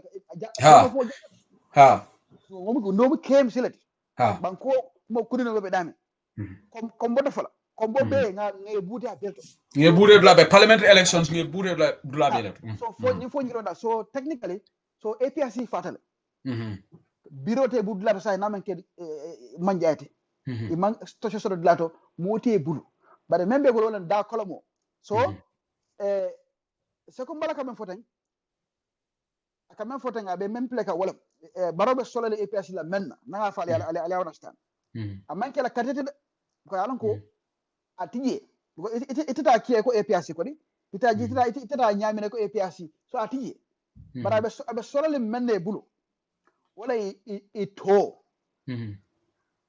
ma fa kan famna APRC to a solata wala bulu bayala sa ni obe bulu ni yala makaro ka buko abala kuriyala abala kuola abala ni luntang registration la bebe ke kan right now abe trakan ajal so ni wakata ni kol karabuta ndol sitan ko hani ngala lese ngala ko no wanyare ala sunyaro na la ni luntang register fo nga wanyari nga ko ni nga ka kene bato abe yina yusla ko ha antede ñi kam fota man ko toñate mo be mbulle because APRC ko benta bulle bolle munu masati num ajal wol benta bulle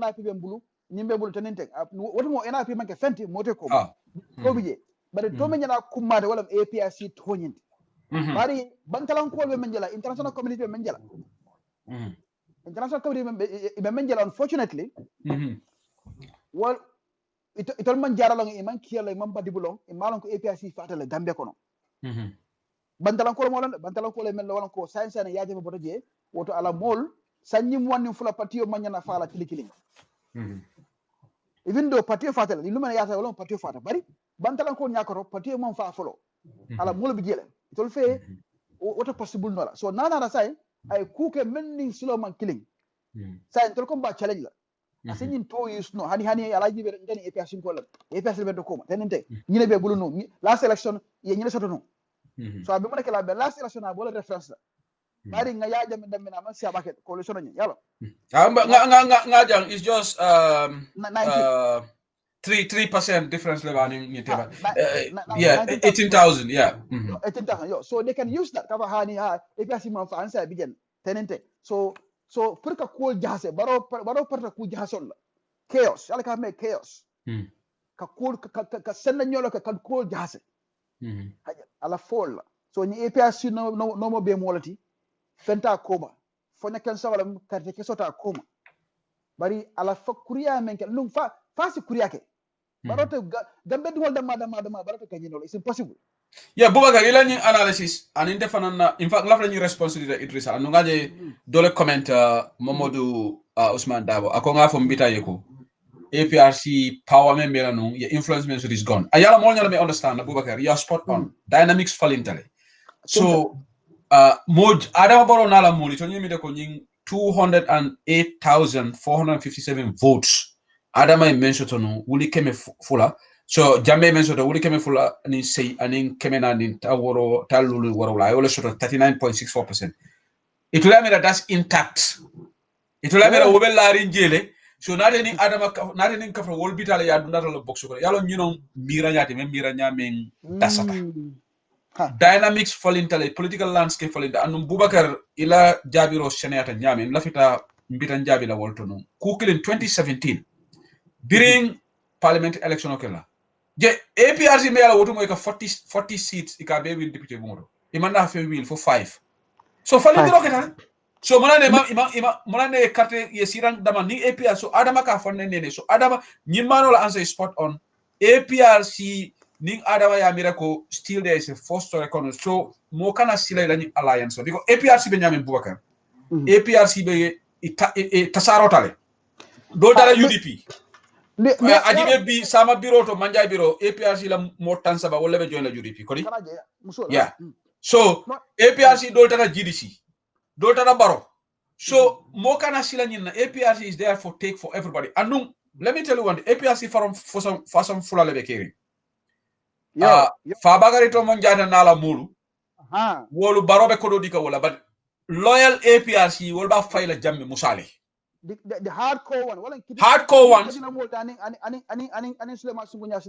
ha wolte bola ya so dolu bi je wol already wol jointa UDP le joljena so mo kana sila nyin alliance la e Gambia la 20 ni momo camera Gambia 2021 la economic the demographics will just be like 2016 ke fongole nene and on the simple explanation yo le dijam korosiro men beje muna parliamentary election o muna na jamela mol mang seats will be win ni APRC still powerful then they would have won all the seats so simple yeah c'est me ko dire yalla ko faaje ya lulu da mal bin ko di foñi bari mais nga jina garawde ina tan men fanana je wala ko la de la jellen imam mo londi je imam mo fangol soto be mo londi exactly hani GDC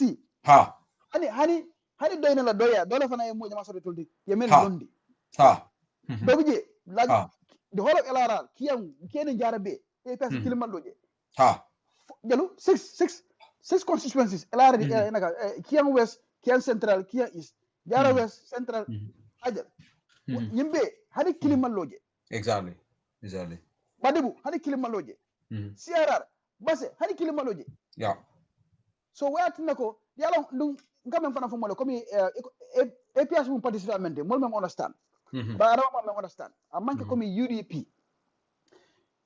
kol foire wala mu foire wala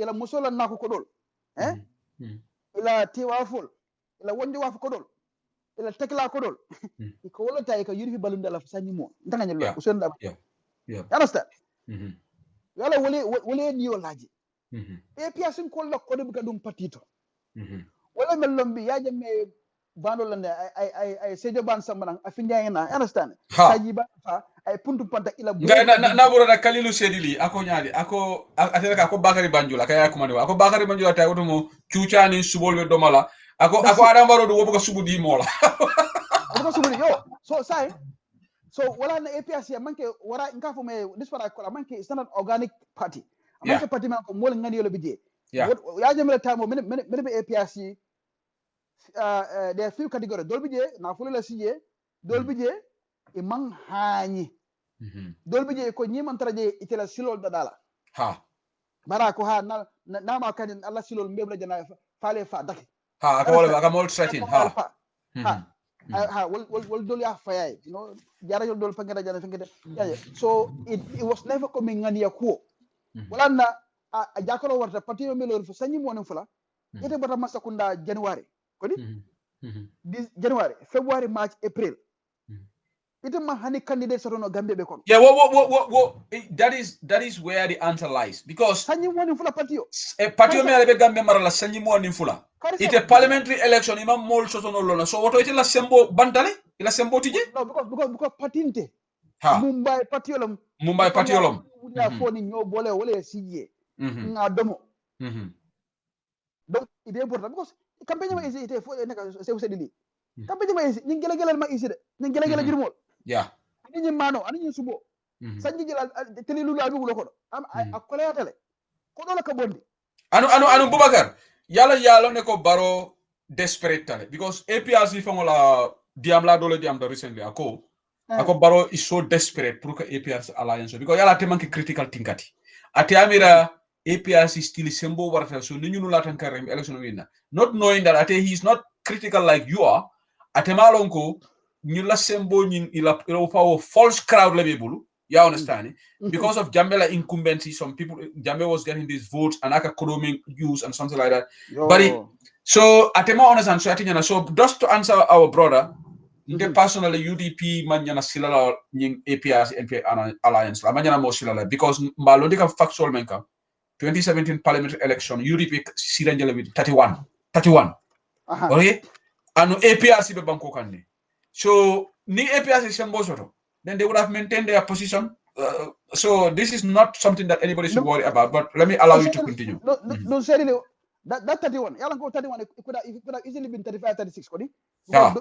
doing call mamolo ndikuna mallo may fati mamolo nakuna Ahmad Ba na mamolo nakuna do wallahi si be kilin bureno ana wala kandido si be bute na doyla kandido le be bute ingulu Halifa Sallah en serakunda sa bureno ni mamolo nakuna kada sidi afungo damen sa bute so we could have been easily been 37 38 that is but na kebal la horomo ila bunya e ko tactical alliance nte molon lan mo strandi wol bala pour nga opportunity le fane don député bongoto so the wisdom of our leaders walatina to the wisdom of our leaders woketa but Boubacar gamera saying Idrissa Jabile anu jani ngata fana nafa fenele fola komi la kebanye me nyini kate kala silanya ka calm down domani yalon abe ka fo MPP okay MPP hansa e manke parti di follow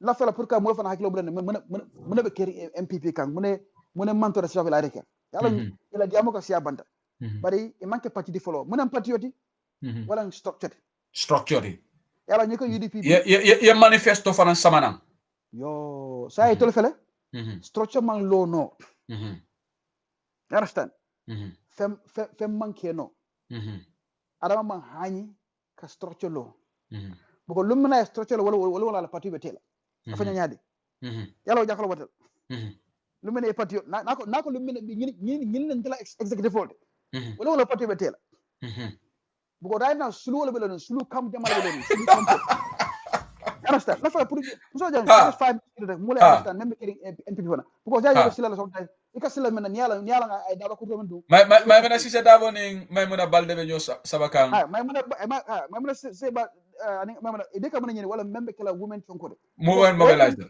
when me mean amako mi ila fa tolla de hani bari bojeto ni ko kana bule tele bulo kono bien jurmol ko dabare lo boga yeñu mol yelon ne de lo bakele so bije now même kala di national chairman wol fana ñoo faale boro ñoo fa because dele fa ñoo sabol yo fananto ani ñoo fa ñoo niyo no sedi kana jele ñande so même million jurmol le bije yalla e ka sile ko ha baro hias boni ko wa bulo ko di o yalla ko fast spend okay naka spend akata channel dum alla through the national campaign chairman exactly so wo be siri mun kan wo be siri goal man kan bu ko barama yalla ko barako mudi abaka fa remember so pour ma o mare ke millionnaire o sona weta ko so sulu wo siri ibe batu ngam ibe batu so sa place bana al kala ko nyabe jan amad nyabe jana bu ka fan kam fa akata fan kala atafanda kala kido jura sama tote nyin kunya amad ba amad ba mi ibate kala deputy party leader yo so ko men kada kam fo fana bu ka say ya buji akata nim party lo na yalla al kala ko wol be dakal wol ni fa man fendo bul mota bul so nyin dol be mote bul bara akata nim party lo na NRP ko di so fana mbala leverage la use kam bara atefa raso pour que mo ba biye ateni nana ñun dol ni fa man ñun dol be diam question no it's true diko bi alkali ko ndey kay bi mo wiltam bu ndigal mo wilta sa bu anu sehu mbalo fana be la place wala no man pare folo yalo ngoy kam jamalam sulu kampol na may mëna fa so ñun do fana bijje den yana ñi na America parngol na alkali ko naka sehu mbalo na la fala balde groupe wala fanan ko wala fanan fan karbi ko tel adama akitach tolle a nyamben tolle ni brains yalla ta amara smartel ay susu do nga fanka tan so ate fanan ko ni american yalla jaay ñun dol kan ñun sunkol e kay sunkol fanan kay iben tarajan iben dol fanan tarajan so ñing ñoo sabasi yaadu alka and then ila kenyol you know I don't want to go through that because start camp yalla wala fanan bi ja so momon pare kila ko man kati moy nyin kono adama dung dos alamata so nyin leadership yalan ko asisi ya ko hey altanku amano yalan alani yalla ali amal ko alka mal ko me so diata ani nyi dugu jang hey kare ko kana jana ko te yalla ka duwal hey kare ko la ko te kare ko la ko ka duwal 24/7 wonte leader jikati understand so ni mo le be kan decision tano buko sa ite bo decision tala bi ko may mana badala nyinti bi pam hajja may se fi de kanyana yalla may mana ko tan tenin tan so ite katu ni inconsistency ma nyala la so wala tan han sain patio fata dala kabre December ko di remember December la patio fata han sain patio hadama do ala structural ma announce han sain because anu mama they should use COVID-19 because hani COVID-19 be kedi that should not stop you from naming your sa nin kata fo sa jelo 13 months tatin mo itam hani la structure lo folo sai mo mala nyanta mankela may sibe sita mala nyanta mankela may balde don waya niyo la nyen kunyado ha so sai ibedi mala so sai ye kilo killing tambo nyen kono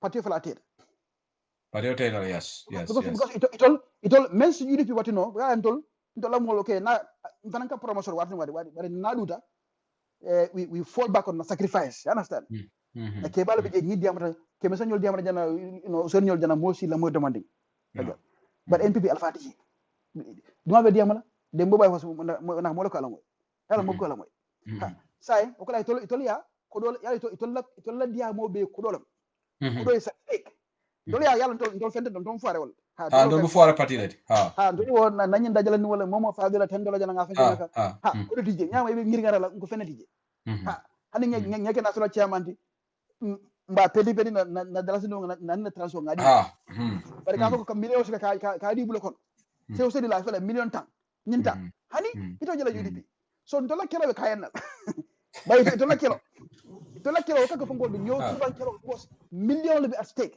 may si se wala dunia la bula jang america jang ana kema kuno image video to kuno abi adama la korra ko ima video nyinge ndebugol jibe yalla ndey lañ ndebugol ate abi je siaka jata no this is pathetic ibe adama la korra le kono ibe mbumbayo la je ibe mbumbayo la adama la korra kono even under this COVID-19 gambia no de batari molbe batari video nyi ngaje le modola ya share ni adama la korraje manka mankunda adama invested heavily in that yalla wala kata yalla amanya men ite karanga mamera over his dreams mira ko ontol masakunda be falina na ngata bila atera se maka makunda aka timije hani ngamara faran ko mira no ba adama ite lege mira adama nyimira ko atebe talanje for 15-20 years no wata kila yalla adama te ku ken wala adama te abuka fenne ken ay correct that's the problem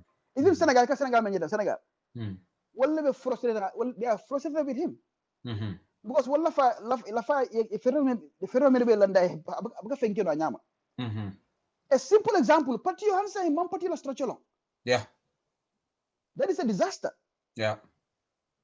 it's just 12 months to go malon pati la deputy leader ti malon jola campaign manager ti malon pati la spoke no structure and you think that you will win 2021 ata hanyila fala dala na fa dala bi ibe kumela ngombe jana ko de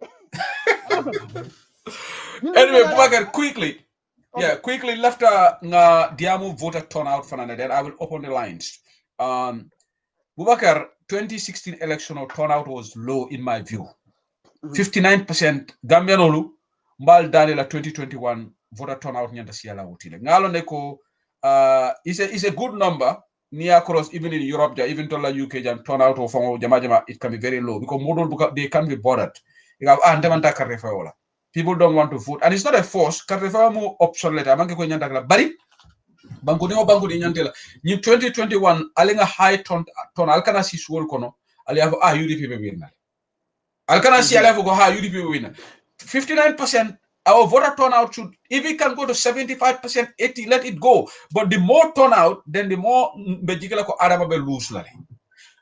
Alinga funti in our large numbers. So lafito nga diamu jela pana because near turnout jibe 2016 and what 2016 molbe koronto jameta. So no, maybe but yalo selli ben fan understand la ngala ko molbe koronto pour jameta.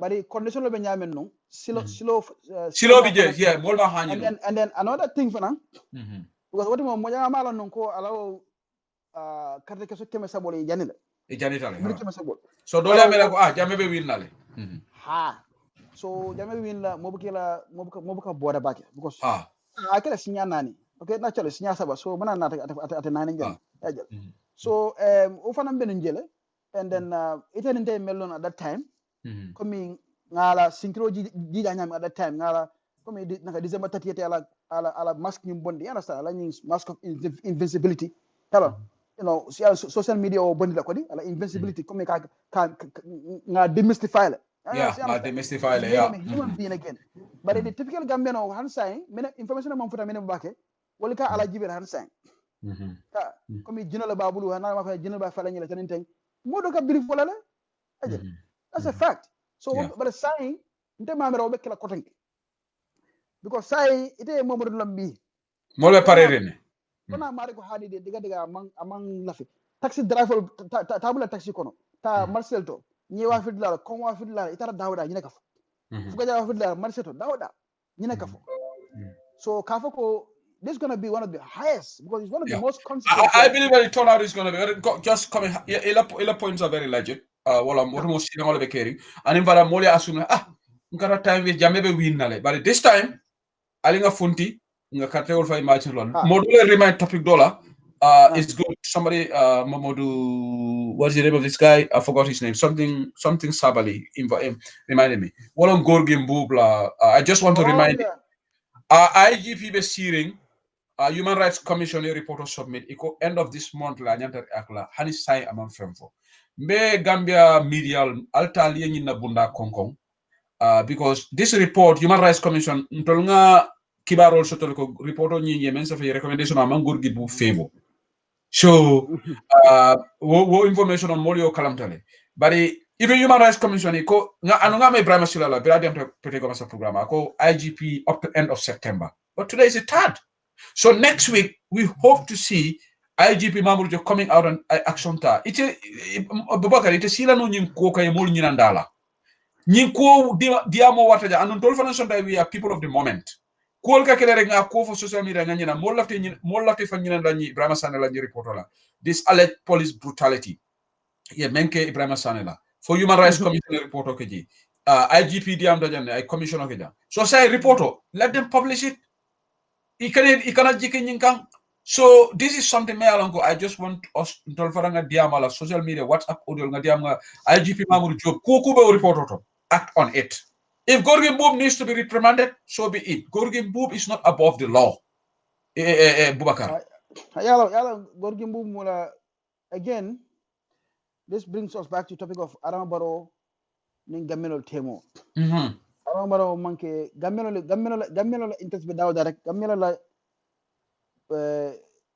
ñarata be dawda Adama Barrow ka kumoti karadola because bi mansa kendo la sila ka Gorgui Mbula abe men tan mansa kendo to kala anata mo fana so ka fa men keda Mamoudou Diop Mamoudou Diop ko ngadenki jana Gamelo la signal bi killing ko ñinde ku kende kala ñin lato men ni Gamelo interest kala kilinte tonya ya Adama Barrow solota Gorgui Mbula le wala da la contrat ko renew Adama Barrow la mira nya explain la fam batata Adama Barrow solota ñi mo kalanten si falla peut-être système kono ka mol silandi ala fa silandiro kala la mala ba kala ñamen so abe solala mo la nan ko wastara janna in case après tala wol pour que ñabi ka gamino buute ka gamino lipa ñi silan kono ke lipa ke ñi be katida kono ata kala fente Gorgui bum damal so keno ñi Gorgui mboni ñaa boni jebe bida mo la sotala même bida kala komi fenke kante Lamin Kante, say something Kante. What's the Kante? Mohamed Kante.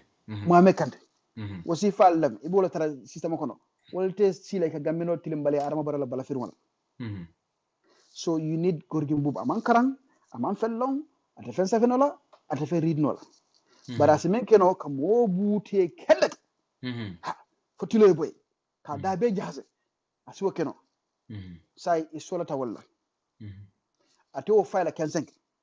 Ay Mamoudou Diop falan sama ñaaje Mamoudou Diop ala contrat ko band ala retirement sita ñanda ka retire ay silo bondi dindin do ena wala fane IG ata ara mo ka haniti ta irita kala badinde bula leta what is so special about Mamoudou Diop wallahi aka sama jindi ba Mamoudou Diop mën no Ablaye Sagna ma menno wallahi Ablaye Sagna masters or bachelor's degree in fact I think he will be a better IGP than Mamoudou Diop bari ita kala je because again Ablaye Sagna be hakilo samala nan anin karaho anin loi tamando anin ala nya silamo anin nyala ni kay tagnin triya mo ta ye imam fenkela ye provoque ye bouté ba fala hadin ta kenola wonen police loi man ta ara man solo ni wala nan ka fo banko jawolam fofor nin nyanta Gamelo na fala ko so Mamoudou Diop so sa ba ada wala fona ka fo ya lo ne ko boto kuliyata le so akamta police le menke triya jotna protest so wodiata yenne o diata na kata ketele so say membe kere wala atele buko mawrujo alata ko wala bi ala siyo ni place adama barol ko ala retirement sitale anyata halal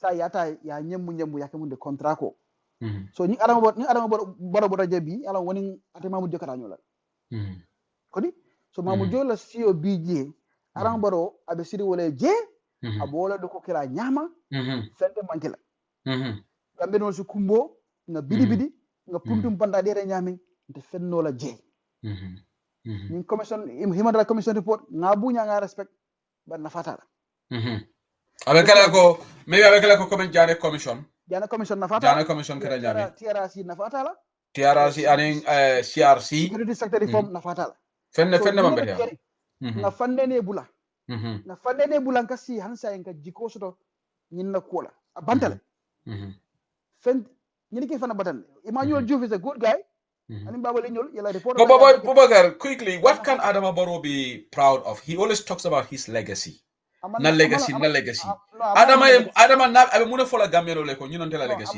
amala muna ñi kay legacy ñi kay muna legacy la minute ta fone le ata amal legacy la minute long to ñaaw Adama kan even spell legacy wallahi bil ñaasi ni bi kay kay fel legacy spell ata spell no kay ñim fayne ka ku mo le bula to ko ha itelen fakirtel ikate coach le but the only coach abaka pere mala memmo la wala Usain Dabo ñala coach coach memba fala ko i mo president olti manke man sati ñu ku fulo differental de president muti civil servant wala muti manke man sati abaka pare ko mo fi ala ka fete ka yable ka undermine ha ni ba so aka pare memmo la so Omar Fagnol yaay waji way hecci ha yaay hecci yow yaay borom réew bi waaw itelo ka fale kulu tentu so wala ñi bol ñama so ndebe men fala wala and I am very glad Karamo Konta made a point here. Our opposition leaders are taking him lightly okumo kumata baki okumo kumata na patiol mbedi amala UDP ya ni parti dol melbe kering ngala ko ni parti dol mu yamala sinde parti la bar hani wo parti la muti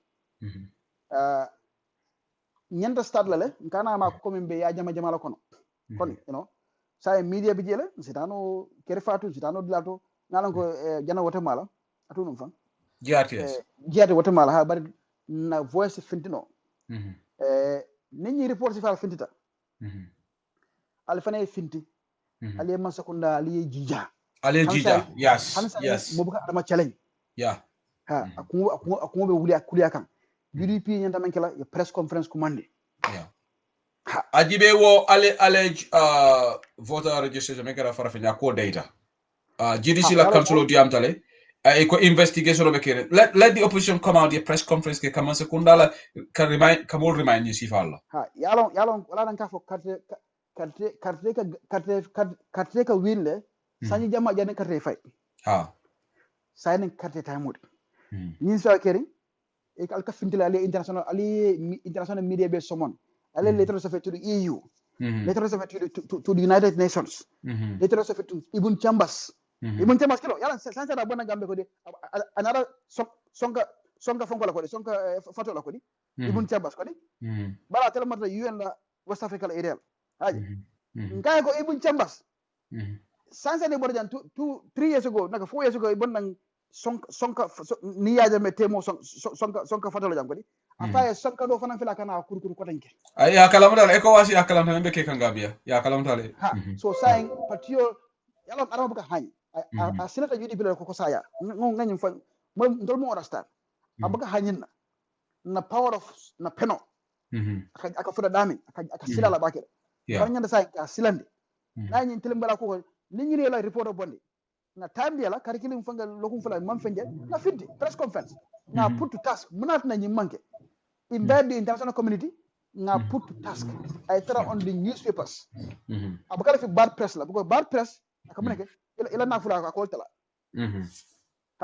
ko kana ko rek so abuka so fana nyanda ka mutawdo ndin karamole ko mata baka patiyol fana wuli ngana bula reka be bala firin wala ko ndene ten do sa fono ya understand si diamu do ko di ite ya safe nga safe bari ndalla safe ron ning ko UDP official statement o man kili odi so fana ngol wol fana nga ñoo hakilo bu len lo sifa la fana ha ni ni kuisi ka ko let's say fana ngasi nga bi economic fanko je let's say nga joko sai sanyi saba sanyi nane sai na fanko nying what do you call again that sand mine men ka jana sanya ko di no black sand sai almost sanyi saba nin feng abita kan abubakar jawara ay contrat ko nyiso contrat ko so nyami fo mala nga so nyami you know banko jele ka finti jele kan masa ko naka jele so man fel lonko so UDP nyanda finti la go la you know nge samon ko la faka kaytol je kaytol of na banko men ka finti aka sandole la you know we demand this kind of things once in a while mfange fadilo demanding. Yeah, good point to remind. Just have the audience to remember. Nyanta nyimfla earlier on. Na bari muso maimuna krobali membe crawly jam abe Miss Africa UK contest la nga la voting link okay page also. I was going to say it earlier, but diamo be diaring. Tili sabale tutaji. So tili fula tutra be on October 34th. Akam bini sama damal voting and I've been in Garo Kek Albulu sign over 755 people still watching. Please allow vote second time me crawly jam again Sanel Sunshistabi this Miss Africa Great Britain contest. She's already Miss Sussex. She's a Gambian living here. Mobodu bi krubali barindi ngolomati ameta nyini karo kala we have been reminding atata membe kiri na fonka kala Facebook page. So being in summer, please last minute allow vote because ngamera today's the 3rd, 4th. Voting closes on Friday, on Monday the 5th. So just a gentle reminder to our audience, please, Ala Barakabake, Ngamera, she is making appeal. Sisla Kafako, she is live now. Okay, maybe I'm a live kicker. So Maimuna Kurubale Benin in Karola program vote. So I just want to make this announcement here for people. Also, I have another guest coming through. But I will take calls for 15 minutes. Bubakar Malam, for you want to stay and wait for the callers, or you want to? Yeah. Lines are open right now. Callers will please call in. We'll take a couple of questions. So, name Bubakar Malam, you want to add your opinion to this? The lines are open right now. Callers will I'll call then before the next guest will come in. So lines are open. Melbourne call can. You can call now. It's your time to call in. There's a caller from Spain. I think the person has been trying. Ela device ikan lamay men na off bank place. Call me Spain. Ikan lamay men na off. Okay, I will drop that caller. Sorry, I will drop the caller. Near call ke kana nyuminga jikoke. Don't have your device on. You cannot do these two things at the same time. So near call ke please. Okay, there's a caller from the US. Yes, hello. I don't know whether you're hearing me. I'm outside, a little bit noisy. Yeah, me can clearly. Okay, my name is Ajabina S. Sani. Just to make it clear to the candidate, I'm not a politician, but I'm a follower. But is a DM not in local languages, please? Okay, last time follow Conte Manke politician, I'm just a follower. Yesterday, about NIA, I just wanted to give an idea coming up with No, but I just wanted to explain how security set up. Okay, go ahead. In Gambia security, they have their own terms and conditions. Okay. So most of these setups, Nigerian or Green National, I could remember during PPP last time. You see Fali Gadanu in the armed forces, in not all this spread to most of the security sectors. So NIA is part of the security, though they are under the office of the president coming on Milan. But the near Juve, it's all the terms and conditions. Let us say Amadi, I drug problem, maybe police or arrest. Police they will not do nothing to that person, but if I hand over to the NIA, for example, then they'll make their own investigations, their statement or that. Then it will be action against that person. They have their own legal advisors, because remember now, security forces, they fear their some of their intelligent people get somebody in Brazil. Okay, Mr. Can you please go straight to the point? So lamay mo jama kola jama be patuka. Go straight to the point. NIA symbol so listen, please.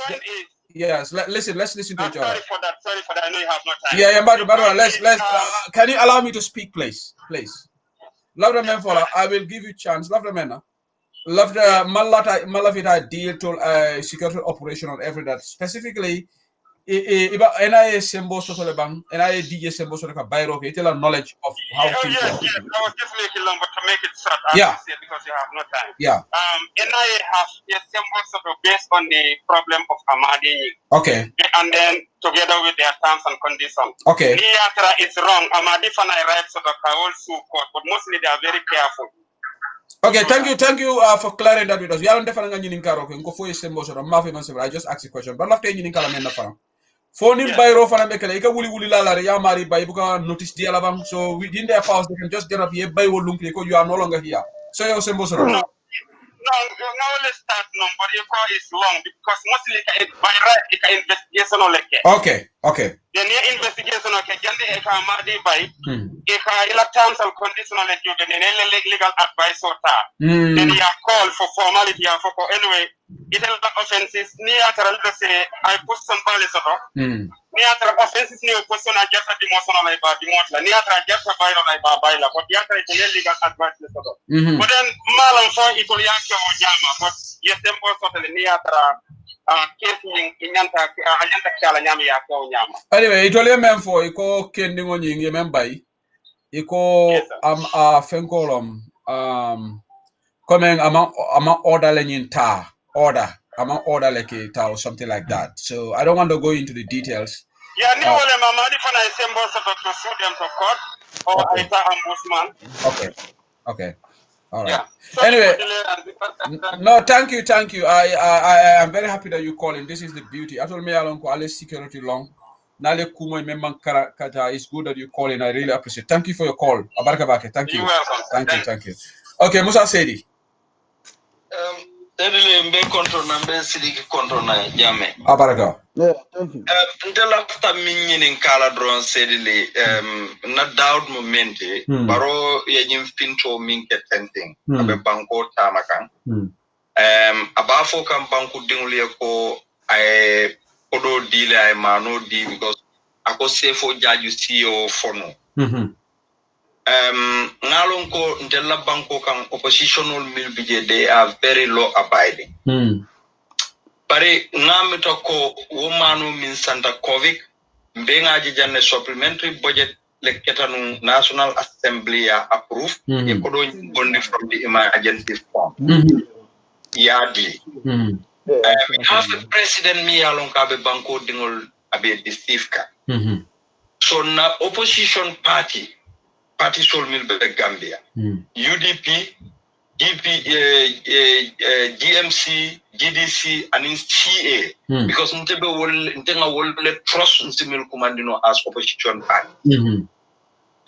The woman Gambia deal rightly. Ntemalon forward the inter-party meeting of Sotono, ye foreign embassy sol minulbe Gambia, including AU, ECOWAS, and UN Yesafe, because we are in COVID-19 and Gambia no lebe victimized in this COVID-19. Najejan the police only more arrest no, because we'll be siri la korda bundal to man social distancing.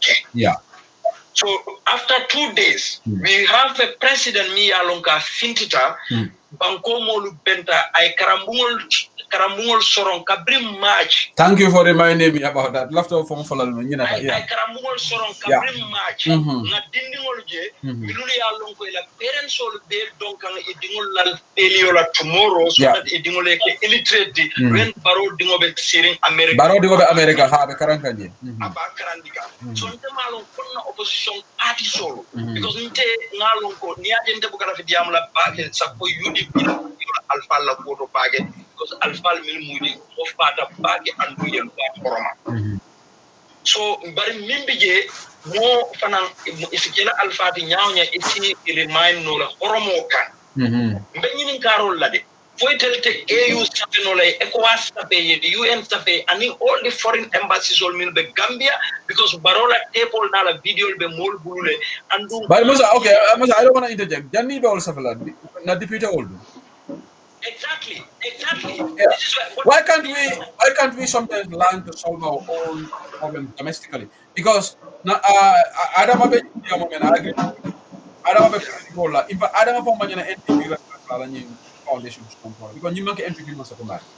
You understand? Exactly. So Deputy they should be able to summon the president to answer somebody. Let the National Assembly okay. Ni Adama Lual Tinya simple. Janimita AU anyway, but let it question. I will allow Bubakar to respond Exactly. to that So as well. ni woketa fanan nanyini tar flanjang minti Adama ko akata foundation stone le la andu nga believe le ko Adama is receiving per diem on that. No. So because government official and need data need fin. Yeah, Ikejo allowance, yes. Yeah. So how can the Gambian poor taxpayers minulia longo na maternal hospital haina molu be fala they cannot even live no kodo ta ko de gadi adamala kana pinda kana molu nene abe banko dun kan nyoko no andun na national security bige. This is a threat to our national security. Okay, Abaraka Musa. Situation. Thank you, Musa. Thank you. I have to take the other caller. But yala question on Bubakar. What's your reaction to that? Yeah, I mean, coming for the Abebe Jaharanenka, we are all seeing the same thing happen. He's lying to the people. Mislead about this COVID-19 response. Kabe personalized, like he is the one, the face of it, everything. So it's up to the parties also to push back. You know, Nalango is difficult right now. We cannot go on tours. Because because of the COVID-19. Yeah. Two rounds can make one right and everything. But at some point, we have to evaluate that.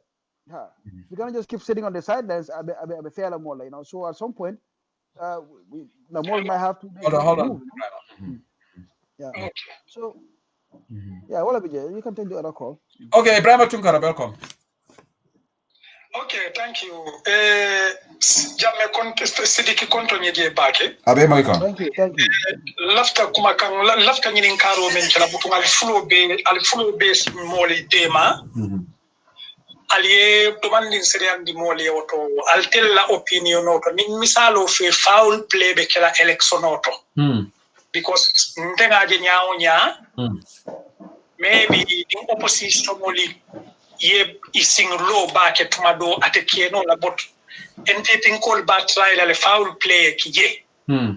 So I'll tell la opinion of him foul play be kela binan inside Jumala and in Mumferelle Silandino mensuo foul playing in Tignano.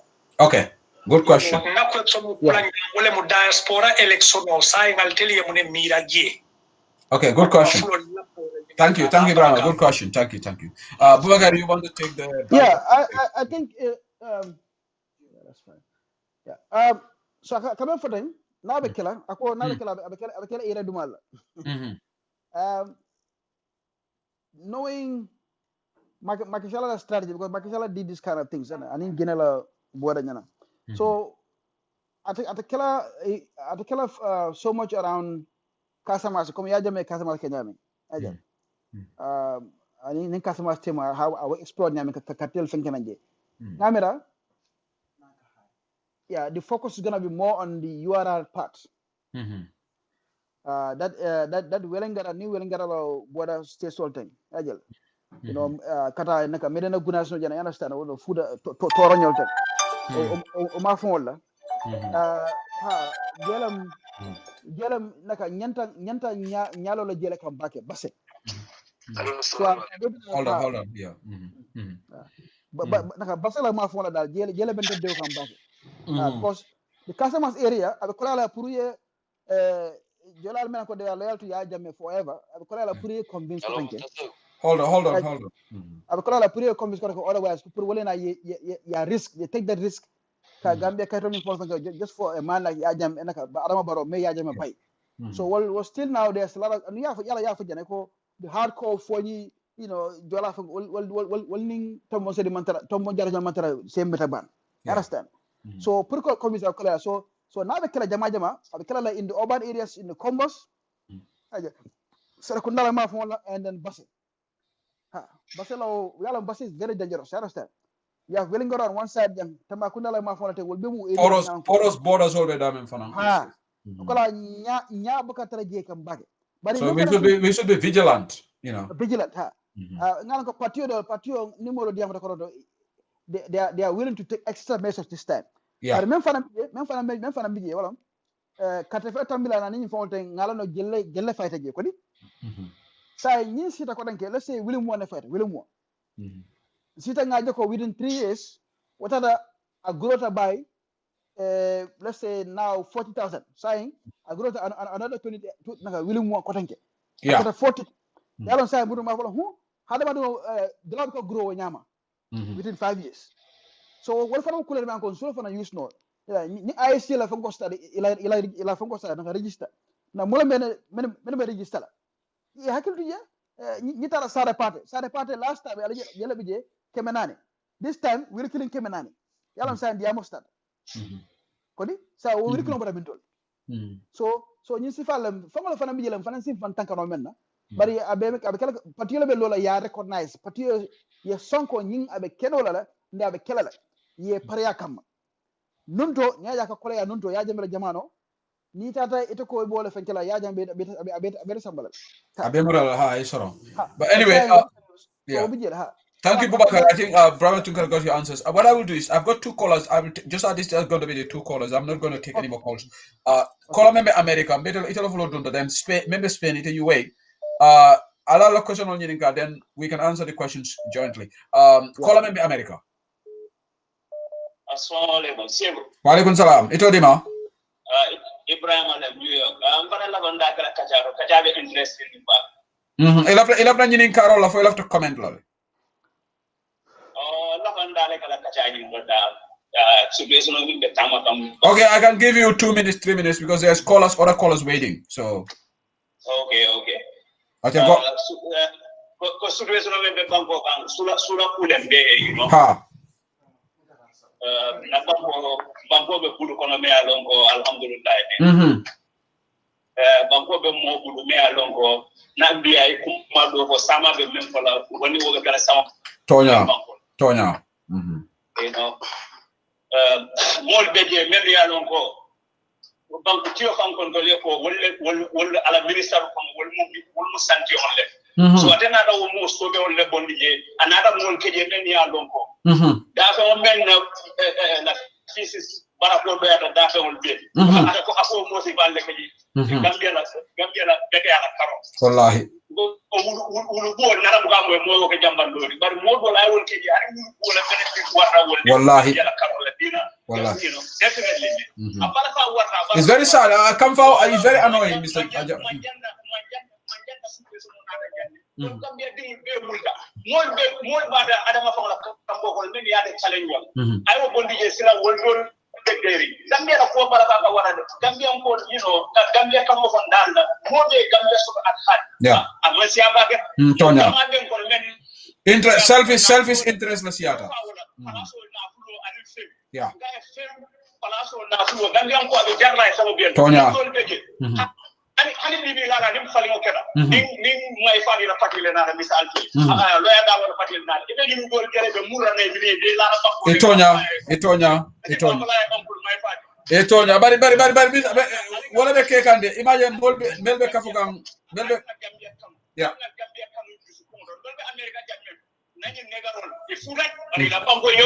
tonya no yo kanu le no. Thank you. Very, very brilliant contribution.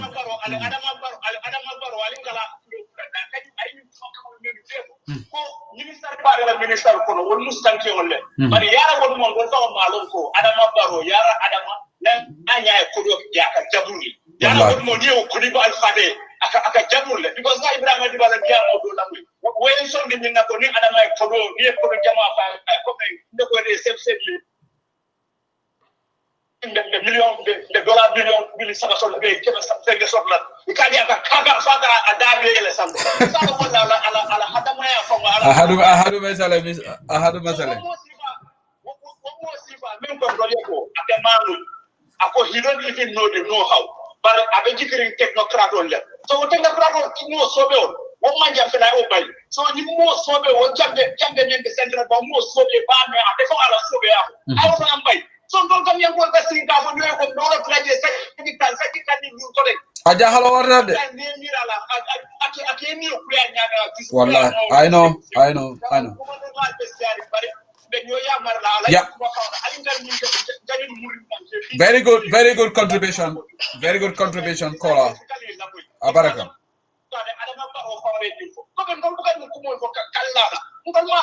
but caller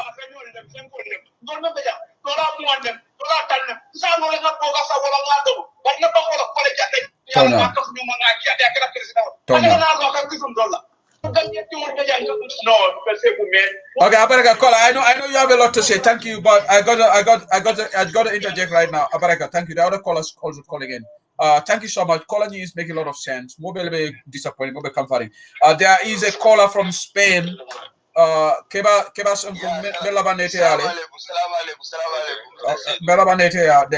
caller be Spain, please. London dolbe Dakar be mbatu kan nyata fanan call mbal dani la momo 2-3 minutes ikana tambi wala then I have to talk. Yeah. Assalamu alaikum from Spain. Edumbe kodona follow. Ine mbala I told him Aliu, okay, Aliu, welcome. Thank you very much. Nyini karo follow nyini karo di fla nyambe bo wakar jansala bara follow be ka bo wakar ila kacalaji. Thank you. Kar follow mumedi wala mendi ko adam boro la parti ni MPP inko parti lo mba fo ka follow. So bo wakar so boni pole nyoto ka follow mba fo parti lo because parti be ngalo ko fa okay, sorry, Keba is a mute no bang. There's noise from there. So parti me ngalo ko amang congress ke follow ko malba fo ka nyame na malo jumani jumal. So asingo fo mole fo ka follow mba fo parti lo. Okay, ila wala la nyini garo ya. O mu nyini gar follow di flanya men fana mbala mba jasala blado fo wala mu ko gameno mira men na kaje ko me alal ka ko mu me be ko manka toñade alo ko mu toña bo bakara men ko mu toñale ala mu ko ala hakilo di hadamadilla already ala ada bo hadamadilla kotol niaje hadamadin ko men hakilo ala ko hadamadin ni da to mal be bo nyoto wala mu hakilo bentel yeah so ndel kam mira ko me alal ka ko mu me be ko manka toñade de hakilo a odina already da bo na kotol toña so ndeka men fo mole sama men felen tel kaji sama jio men kalon kon tel be bolu kan ala how many years wo sama jio ala mu ko na ko mola bolu wala de toña ala ko sama jio na ti wul be da fe wol men be wulo ko ne mu ka tin ko sinno ka jio bondi ka balu toña so ala hakilo men din tel pour ka balu del nyende jio bondi la banko ko to wol da nga balu wala nga dipen wo kan del ka dipen sama jio men kan we are very wrong toña because sama jio ni wote keno lan tel la balu niya mira ko 3 months le sama kana so wo 3 months nga wuli nga ta do ko wo 3 months ko la nga 9 months ko nga balu ete be Europe janne Abubakar be Europe janne na futa ko ndel men be Europe janga kar saba damma do ku na 9 months nga balu wala fombo keno la ba no so we have to use our mind ka dingol bondi ka jol bondi dawda ni wulol ko senebla le jola boje 24/7 jio kana stop bal ka ko be dipel sama jola ala ka sama jona de kutol ni kana men be wulo ko. Okay, Abaraka caller, thank you so much. Abubakar Bela Jabi, question of Jabira, then I will take Keba. Yeah, Baraka calling me callers all Danila. I can't take any more calls right now. Alim Balal, I will not be able to take calls. Okay, Abubakar, go ahead, then I'll take Keba Kumbaro. Yeah, I'm not for the come funny mo party le foka folam. Abanyami sign, Musa foka folam. Bari party o wala monte wala UDP. We ko party o ya UDP bi ngala dumalan spokesperson dumalan deputy dumalan yam seka ngabelon. Structure beloring abetama ka nyama menyanta kila ka tamani silola mo be la place lo mo be la dokolo. Adama mo lo follow. Ay party fa dalla bari ya mang fel lo follow. Ha say ngamba de follow menna afanambe buna bo announce la ko ñinen na president oti ñinen na chandi na national nyindi nyina na absna set ngala dumana dumat ha ngolu fana bat ñoo fana kala lumina albe mo albo mo la ñoo falo kala je Aparaka bake Boubacar keba suko baro yari ko sisla ngela message jala will listen to tungo mare na fana audio dole kinyana ko ngo fana play you said there's an important audio message from Suko Singate for all UDP members in regards to tomorrow's meeting mbo play lale but keba suko baro ngeta last caller for the program. Okay, yama keba man drop keba be mute lale keba sunko. Okay, yes, mbaro sante. Yeah, acha bismillah. Said lingal kondom maka ngabu agar fana kondom. Kay kondom dans le programme o diara baki. Baraka. Mol be lola. Baraka. Alhamdulillah UDP la ko nyaato la dem mala be. Inshallah. Mparanga di balo meno dola soro menkara bi teng sa fo na sara o menkara lo abadi consequence. Me findi fe wala bo me alo ko tara fo heta apula. UDP la mente lo abadi consequence nyinde wala tata findi fe nyim bondol fo la sara o do na wulu sara badi ko nju. Great. Mo findi te wala keta bi teng aketa amankan kula jula fa kan nga leta lol je la wolo tole. Yeah, 4 days before nyaruta batara je mol findi ta nyama na député wol nata min yalan ko sa fon dola lo abadi député tan dol projet menkara la jawrate wendul jam fala tata nga député ken dol menkara honorable motar jeti lo anyam la député o na jela be am kan je dembo camara katan jamano menkara NPR la jamano honorable mo lele bojang wol be nata jel so mo kuma jaman narje na council wol plan be nata je kontano warra baage be woni mo siata tabirol keta je ko jamal keta UDP ko wayta ni la komen ko tapaliabe be kerani NDP ko be ko kawal mel ko ka foko UDP mo na sakatu man dolla sara o ka foko dol ton ka fe ko mo fula de mala be UDP dolla sara o wa so mo ka toñati hadama do men benda je saro be findita musol finda sa ko saro nyin kono 80 to 90% be UDP so wasi ko e mon ma adama fenda badibu badibu mol dimbe pare na hanata katra formu bilati badibu pare yamra be murlaje kumo lebe badibu re yamra murlaje ko re murlaje ko re kada nyara ko moje so dol tan ko keba sedile thank you Keba thank you Keba sunko baro baraka Keba okay I drop like go ahead Wale Junior I'll call you back la faka jansa fenela boss ay men foda ñi findi ko ten afaya du kala asini murunda la mol kan fe ko ñi findo diamond lo Hold on, Wale. Ya afoye sabana la ya doku a jama'a ba because non bije kodolo findi bodo sa dalasi wili tan abeta la wala tonya ni abe parandi na ko da kelol na keba dolom ni sama serun sama ay kunko bondi fenko da bodo tanana ne anen lulu awsoto yalo mu jela dalasora dalasi wili kemena na nin tallulu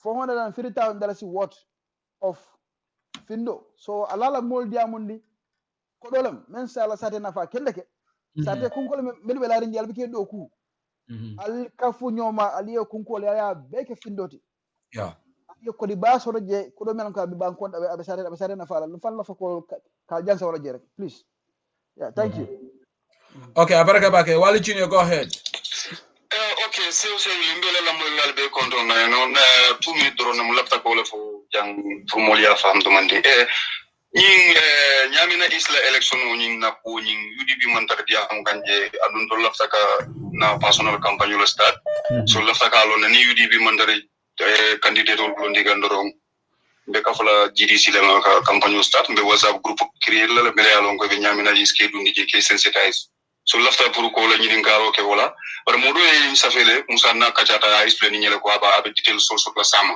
so foi fanansi comment no ala janna ba ka UDP la position lo karo na information on mention so even before COVID UDP man plan to the candidate law we want to rally behind GDC pruning GDC la candidate support because yala la député banta je tole was place so no understanding the sort of So, but you can also go ahead, confirm, but that's the understanding. Bubakar, did you have that same understanding? Because that's what I had too, but because obviously it's not official.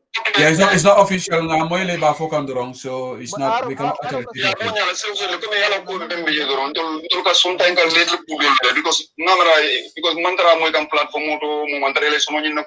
so no, but Namera Wali, UDP be more Londila by now. That candidate would be announced, and then I think so. Naturally, I can say 90-something%, most likely UDP to more Londila. Naturally, UDP more Londila by now. The candidate would be known, and the campaign will be on IGS. Yeah, because UDP more Londila because Baro election exam yeah. So we have to make sure that I am confident for a start to lose. Yeah, now we about motivate la back. That's great. Okay, we understand. So last time we was a group create. Me along mobilize the Moli we start to sensitize their people over there. Yeah. So all of them okay, Abaraka Wali, thank you. Abubakar Abaraka Baki saying Blay Sarodi, I have another guest and I have audios to play. Thank you. And yeah. ala baraka la moral for the time kay burum walam kanyo hakilo bal wat no wati kaje ko nyim banku fankolde ngay banku la kulam be amata ñoo fe mo be menno is this call has tried many times dol yedo ko no dol be la ko kala je so be tanke ngana samada da walam hamu walam puruka man la fi masa kuna merbe silan kata yanka nkatela soko nka fa ali so dépense la man la fola kambe di mo forol tan man la fi danir la man la fi ni dogo jikal la fale na chokol lo man sakunda structure ni anko so ni l'hôpital wala ta dol fanen na wala fanen ta do fanen ta wala ta structure be bambanding yeah be banko molla hajul jarakan be structure kala je fonni kala wuli gambe e tara gambia manjere ye finti gambe kata bantala yeah hajale baluno gambia ye ko use yela smartness use yela caron use ka balu gambia was structural build men be parering pour anaka pour finance use no ye balu dol be ka nyina nyen ma wantara fankum na jang nim fankum ko lan tasival ndama nyana diam la no yeah ha intol fakka mbasoro janne ko be diari bari wala fo diamo de rendebul because amanken tati yeah dada mala kum fo man gamme nafa ajil ndingol nim fo do be kala nyaadil so nyina kote mbe gambeje amandi nak ngalan ko mandalala dalta men wala fankum itam ke yala moto ba kilin sura tan ten so fan train jihado ha bari nga gambeje ko na diata bi dialam bele mom la fi kala dogo lati yeah mala harba ni mala fala wallahi gambe no kam malule yeah gambe no kam malule natural okay so ala nga try na banko me alanko ite se usali dingo sita ya ko ke manjere ta dogo usun daba no ma wallahi so ko la nyini mo harba din kendol yeah nga bandiyol bonni na masako nakala be kolela nak ko sanyi mo bandiyal be kering ngada manata jana garawndi so fansi ya kuma sai in 2021 na kuma singa do mano jani sanji lulu be kira bata dis nga parasasol tumbol bondi na mano kono ha sina mani nyaro so mani seno zemen do mono banko e balu kan ha na sama ya nyinya wala be kerende fanku ko wonte baraka Allah baraka Bake Boubacar Siddiq, thank you for having me. Pleasure having you today. Thank you so much. Baraka, I've got this caller from the UK who's tried many times. Caller, you remember UK? Yeah, assalamu alaikum, Siddiq and Mamadi Sise, Manchester. Mamadi, hold on. Let me check whether the platform is breaking. I need to double check.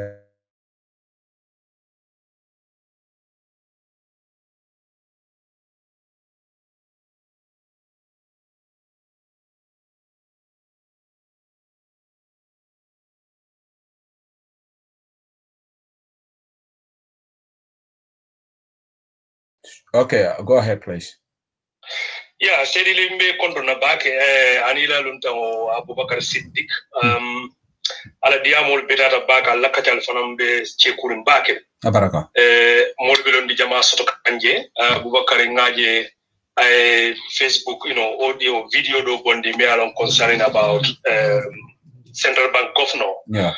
Hello diamol betata bake. But nga agi ya drop le side dem but left al bele nyinin kala andu si mol silondi soto je abe mol na fala bag because nga mo do mo membe diamu kan diaspora la carte fayola bare ko kilindron mbukaw moy baake mol ka fo fondum de buka hakilo tuje ba what is going to be the qualification pour imari carte fay even you are Gambian ibe diaspora because mola status manke kiliti dolbe je Gambia kaytol be bulle dolbe je man Gambia kayt soto but you know and waro membe je mamera siata baake sai and registration on yenta kilale you know Europe and America whatsoever so ngamera abe kumala baake nali londi soto you know munebe kala qualification oti pour imari qualify no pour ka carte fay ni be diaspora even though carte fay ni ko carte be fay la diaspora be carte fay Mamadi, I think the simple answer is obviously going by the constitutional provision, you have to be a Gambian. Obviously, you have to produce a document of Gambian. So it's natural. Even Gambia, maybe ID card level or birth certificate. So there are specific requirements. Me along the Electoral Act, they are debating it. Gambia manke for Gambian because this is not you have more Gambian, but you have to show it. You know, just like you are in the UK, when you go to the bank, they will ask for your driving license or your passport to show your identification. So a citizenship requirement or you have. So this is natural. In Imu Gambian, you have to show up something. You can't just So Nima residency shorter down, but at least maybe the Gambian ID card level of but obviously IEC will come out and explain this because this is within their remit. Katandi, but Simon Bubakar, there is sorry.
Table, it's been discussed. So it's only when if the electoral bill comes in, then that's the time we will know what are the requirements. Okay, thank you very much. Thank you. Thank you, Mamadi. Okay, I do apologize to the platform.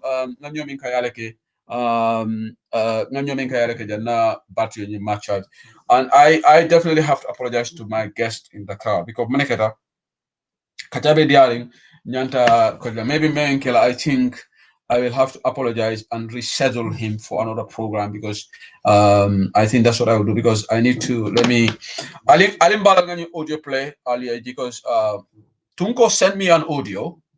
I have to make a disclaimer. I haven't listened to the audio. Tunko, please play this audio before you wrap up. It's important. So I take it that Tunko listened to this and I send message to Tunko. Okay, Tungo, let me play it. But there is another important audio from the National Executive, but will follow play. Then while I talk to my guest in Senegal. Mbali be konton na nyularan na nga kibari situnne soto pour kamen dialla jama haklo ba kan ko e ba fo kan ko be be kala manjay tonya be soto la manjay bari be même façon wala ñenti musol men botanam foni e be sawon kan na UDP walni women's wing be benna manjay biro to soma amancha komen nga banko be le commande hani mba fulali alsi tenkun folo mitingol ngala be korontore mitingol la bal sambi dalbe yella yo wakamala so mabbengo nyimu women's wing wala ni musol men be bolanam foni wala be benna dron kakacha men musol men be sawon kan na UDP wala ni women's wing be benna pour kakacha so ma bengo dalido mo dron ti manjay so mbal be hakadanna pati militanolu hanna tara mo mambonan tulato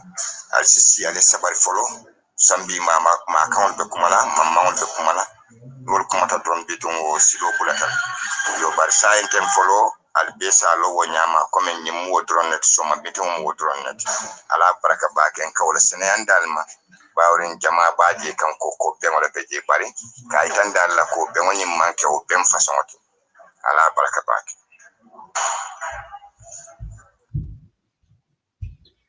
Yo, okay, mbadi wa ngamela wala announcement to suku singate defoma lamoy but it's very important. Assalamu alaikum badin UDP Nkolu mbali be konton nañu wularanna nga kibari tunne soto pour kamen dialla jama haklo ba kan ko e ba fo kan ko be kala manjay tonya be soto la manjay bari be même façon wala ñenti musol men botanam foni e be sawon kan na UDP walni women's wing be benna manjay biro to soma amancha komen nga banko be le commande hani mba fulali alsi tenkun folo mitingol ngala be korontore mitingol la bal sambi dalbe yella yo wakamala so mabbengo nyimu women's wing wala ni musol men be bolanam foni wala be benna dron kakacha men musol men be sawon kan na UDP wala ni women's wing be benna pour kakacha so ma bengo dalido mo dron ti manjay so mbal be hakadanna pati militanolu hanna tara mo mambonan dulato alsisi ale sabar folo sambi mama ma kawon be kumala mamma on be kumala wol kumata don bitum o silo bulata yo bar sayentem folo albesa lo wonyama comme nyimu o dronet so ma bitum mo dronet ala baraka baken kawla sene andalma bawren jama baaje kan ko be wala be je bari kay tan dalla ko be woni manke o bem façon ala baraka bak. Okay, wala suku singate be mo yama la sama miti wala men ko yembere ngama nyola tungo mare la audio I will play, but Nene Fredo Gomez Kabe meeting on among call Keno, but I can for platform to I safini angle kamola. We need to acknowledge that Barrow is playing into Jammeh's playbook so well that he can surpass Jammeh. Let's come together and fight Barrow like our lives depend on it. In fact, come to think of it, our lives really depend on the outcome of 2021 elections. The more we are divided, the more Barrow is solidifying himself. Bilahi Sehu Barrow is playing dirty, and we only know of just a pinch of what he is doing. We are here watching Barrow go around the country, lying to vulnerable Gambians. Poor Gambians are being lied and misled. By the way, Barrow is a sitting president. Barrow, as a sitting president, rather, has violated and continue to violate the Election Act and the WHO/Minister of Health guidelines and protocols, and seems to be getting away with it. Why are the kids left to languish where Barrow's own are so comfortable in the USA, paid for by our hard-earned money? Wake up, Gambians. If not anything, for our children and our grandchildren. Let's hold this thing to account, our people. Nyimboda nene Fredo Gomez akonga afenke I memfoka angele counter wala nyinde akonga na mbenga kafunyoka ako Barrow bala power abuse kanne molbe siring Barrow bita around abe politiko kela ako Barrow nimma haklo Barrow be tambela ya jamela Barrow manya ako Gambia karamto dinol bita wonte fol fenyinga topic otele karamto dinol be siring suwo ko mata karamoto karisei school sol ma yele ko fo ngame Ibrahima Silla last week ko Ministry of Education be plan roles fo kanne kana karamol be yele kan yalon kana fo ko ina plan role yele ani ka karamol yele bankili so Ibrahima Silla was at the coffee show ko minister because Ibrahima Silla atende ala ko kante balafale yes Ibrahima Silla la ko kan balafale because Ibrahima Silla is kume alon ko abe noring mo yalon ko nyima secondary is completely malfunctioning Ibrahima Silla le kana kunum fa ngaji la be press conference kikam Ibrahima Silla ani media be ko nga ay Africa fon la journalist ya jinka manana barobe ta nyin bere lala bere karamol be yere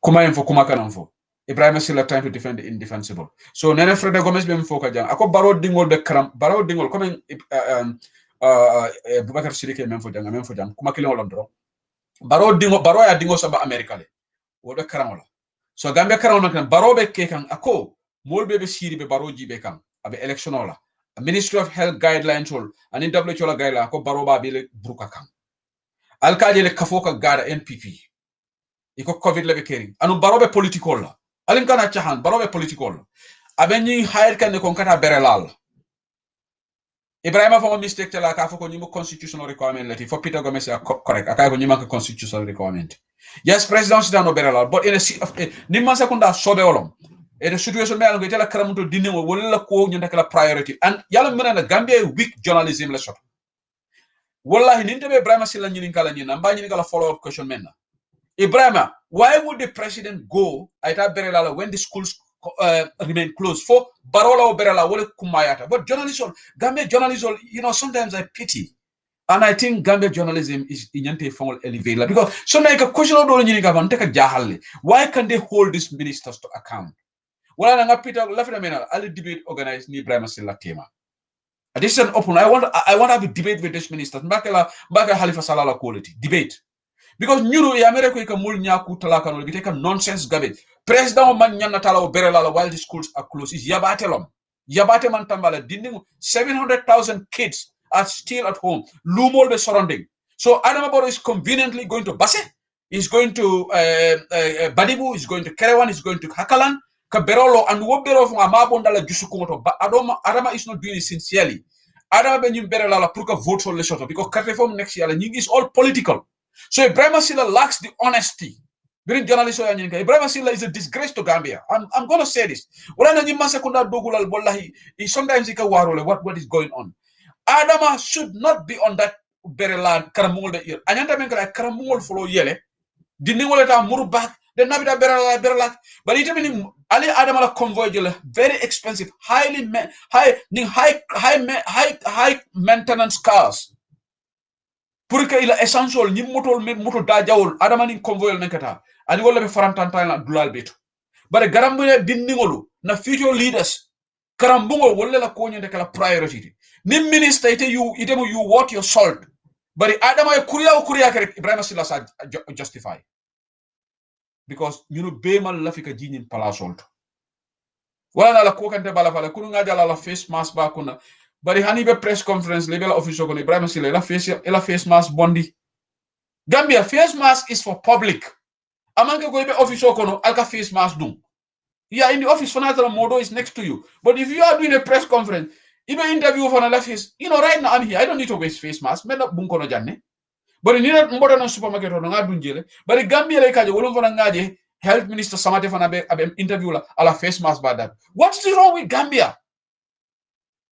These people have to bring this. You are in an office, close confinement. You don't need to wear a face mask. Even at a public or a public meeting or a model meeting, that's fair. You say do. But Adama is not wearing face mask. Adama form a face mask do. Adama Barrow. And I knew the same man yaleke. Abe National Assembly for Deputy Okaiko. You need to wear Akanyakulol Mala. Deputy Dollar remain. The speaker Oma Hanjika Fai. Mariam Dentin. Why one of the MPs said the rules of the National Assembly you have to. Adama Barrow face mask. Who is Adama? At a face mask provisional acceptable. Now with a public gathering, he needs to wear a face mask. Adama is not above the law. But the Gambia deputy Olu, Alani raised National Assembly. Adama Fongoning, Alanin Toto, Adama Manyana Sala Garawalela. Adama Nyanda Mengala Rega Berelaki. Adama Kamune from Berelaka Gambian will promise $3,000 each. It is a Berelal. Berelake drum. anu ni adama fo sobeata even a minister or governor asini berla kimo bari nyimbe political le ba ko mante fentide adama is just politicized abe political le kekan kurial pour que carte woni gambiano alenga nyamen adam mo kana nene sinya fula yaya jame mol nene le sanji many years gambi alenga na banko salvage nyimange UDP kuti nganyene fo bi Facebook ni momo man kat la fi carte fo la UDP a fata fay parti do baral adama baro dina yalla carte wala adama la inefficiency fodi momo be tawonte yalla de yalla ko ayun ni central bank ko men kata ten o yatandi ko adama is not fit ka gambia mara yaya jame birabi ji ni mistake ol bukake bari ke central bank akko ite man sembo soto tribunal fo jala governor ite ni lañu advice sol be ni lañu power secretary state house atol mo geno falbe tawonte yalla ba and you want to continue to govern Gambia ite amere Gambia gara walle ni mansalim fo wolo nyaton kayati ntol mo mansalim fo president onid la president onid with ideas with vision mention na balu nyal sonayandi mention dingol la karamol look after mention na l'hôpital betiyandi mention do ko nyinna ko president bari mansalim fo bambalo ani gar wala president Gambia mo onid so Gambia nolu binata nyin diamole ke jam tunko marela audio mba play lale tunko I should listen to it first but I hope ako malong ay mona safe ako ikoko malong fumu alkali al ngala moy kana be on kesato UDP be on kana kesato ko okay itle semboka okay nsorta kana de ha nsonda baren sa fo fana dunia la fana ke fana la ilama nsis afono ko dunia ke le ilama ko alkalo le da bondi politiko kono ko UDP mu kafolde men ka be registrari adam baro mum bella masa moto gambe jam men na masata wallahi la karta fa ni wala kam ma ibila wala bala la moyi mba fokan ka na evidence lam bari min na re ko be mballa be wala na sato na ngoy na ko mala fitnul ni ani ko man na fidina la do na foye yo mu yamar kendo mu yamar kendo o mu yamar kendo mu mo yamar ko ngo ke ga be ga ni le ba da wuli ya la la moyi ako mba fo mafo na mo bawle ani masa fa nga fole ma nga fa nga mef amanke ni kan yo sa banka fo ni sarte ani na ran sarte la nda hanyila na ran sarte la ko ani ni sarte la ko fana bina be wala bu nya kono bina be wala jam mumbe bina UDP be wala jam ko jigo manchi no policy ko be kerin ko be kerin akerin be ada haytala ite ay ile so kono atol bar sato kono banko kan ko be yo abarka ke tungo mareda ma alkalo ni tondi long bari diamo kono ani UDP mole be nyo sabala ko ko UDP kana be mo ke ja ko me kada ko politique wato man si ale Gambia jele ni molbe alkali yala chefu yala ya mera de ila allegiance nyoto to ruling party la Gambian tol mambo folon ni adama barola molle tata nyun lanto ni chefu to hanira aya foy ko alte be mo kala jam nga covid jele mama kadi fo bajo ay bitum ko mandi gunjur MPP lo nge jele be la like ñi foundation store fond e ka beben politique diamology anu adama is very dishonest wala tina kurumbe pamoru la programme la mega me programme ko fala jele mbadi mon pamoru le mentu bari mama adama baro la hanita wo fala de alin ñini ko adama ko iko adama ka tima hanit kala hido tinya subhanallah bari ko ala fo ni adama ma ñim fode bi ko ngame pamoru ko adama ite ni molbe lahi di tinya la ite nyana ko diam ite dukare dey lahi di tinya te anish true adama baro bi serious ite ñon lahi di tinya la be Gambia ite ko ite lola 2021 o manke lahi doti sanji sabay o manke lahi doti in text iko 2021 ite te lola video bije audio bije ko so adama le kata lo Gambia ka fo ko ndemal lafi kala lahi tinya hani o do ngamera non albe kamol la ka adama baro yama adama yalo mon lahi doti ko ma malo mon legacy ti ko adama ka legacy fo tuba ko bara man legacy la mini lo. So this man is very dishonest, he's very disingenuous. Adama has no value, love for Gambia. Adama is just about atela self-entrenchment. And president Yafon, munon problemoti. Hold on. Hello? Yeah? Me am not live with it.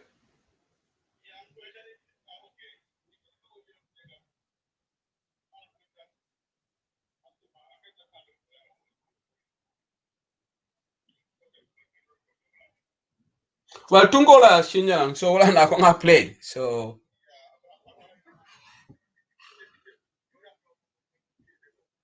oh, what I will make that clear. Okay, 2 years ago, like that. Okay, thank you, Yankoba, thank you. Okay, that's why we need to. Okay, but. Assalamu alaikum, Alaji Jalam Baka, even life le banta bade. Assalamu alaikum. Ibe life le banta ba. Alena wa alaikum salam.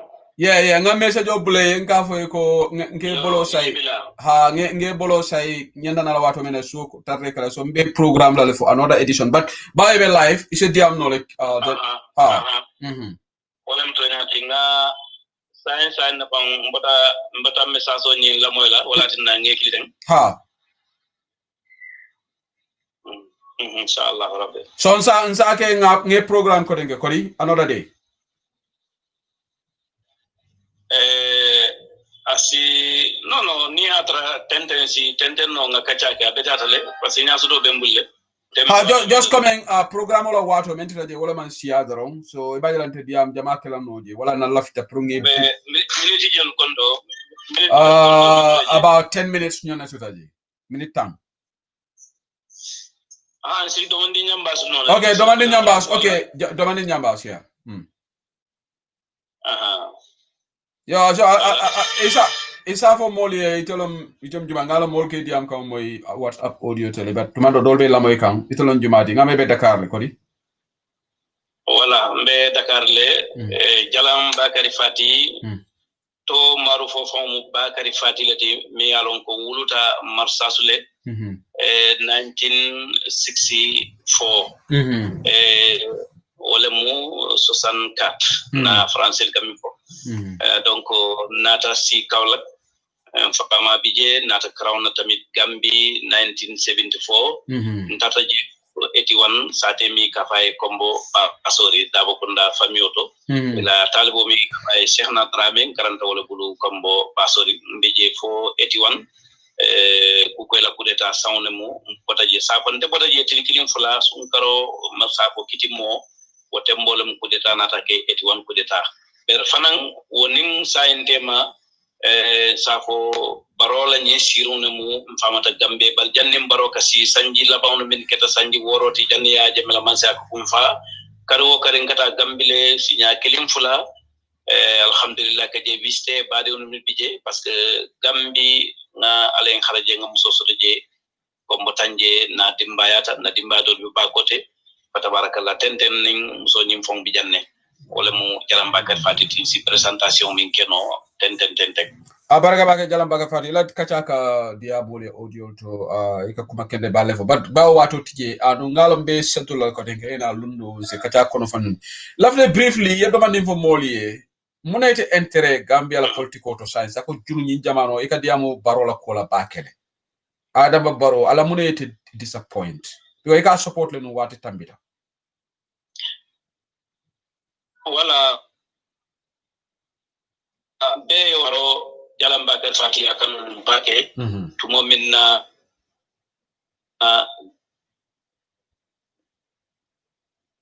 fonya kam bawo mul man trafanami min kata ya jemeti ay mantoro milla gambi ko Gambia e safo Gambia bar Senegal fana yaji e afan e ya jemel mantoro ko no le kana anim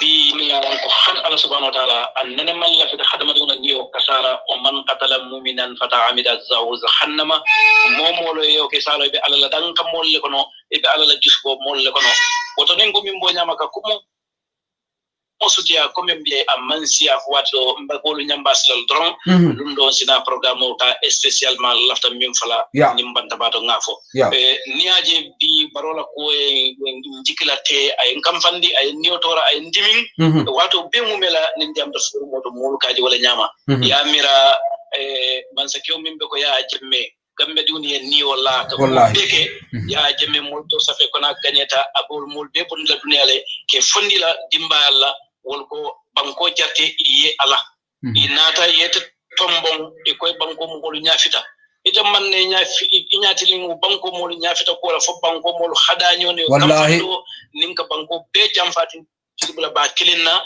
bitilo pour que ko mo stendi mune bu barola a mission din kam mim moy ni atra to nyalem ko ya jemmela parti o mi EPR City ani adama baro nyim parti o min lo ndekem bu ka parti o tof ka ke coalition di pour ka te baro dema ay ke gambel continue ka ke gambel président di sila côté ate fanansi EPR City dema yalo nyimu masi ba kuma balate ni atra to nya mangi lanna kumoti fo nyimu kumoti mi yalo ko nyimbata parola molla miracle to wala baro fona miracle to wala la decision mu yinde ali alon ko nyimu ngaybe balati afrika e bar ngaybe bale fana mu gambia adu malu bale fana mu dayrentel mil fon be senegal jambi ngeta senegal be dunti nim fundira bladol bi yende nim ya lon ko ka foko bi ndelumata gambia le nsiun fon tamanya kan siun wutu ka lo akam malule parce que monem e ka fo gambia ono jumal mi president adama baro wallahi fama sabu bi nono adama baro la ko ni toro anamalo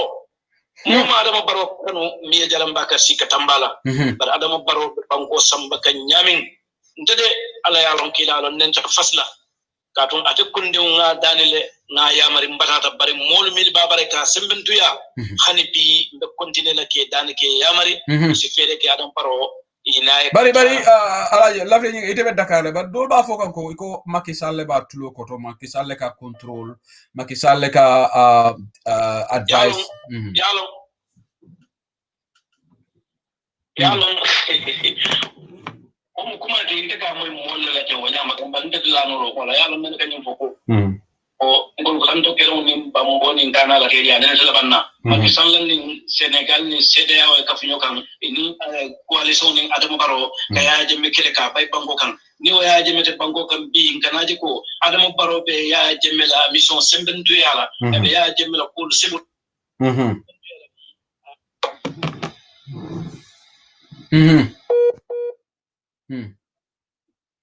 Network the network is gone. I hope it will come back quickly. The line to Dakar. Normally Dakar should have a very stable internet connection, but line on you. I think I'll have to call back.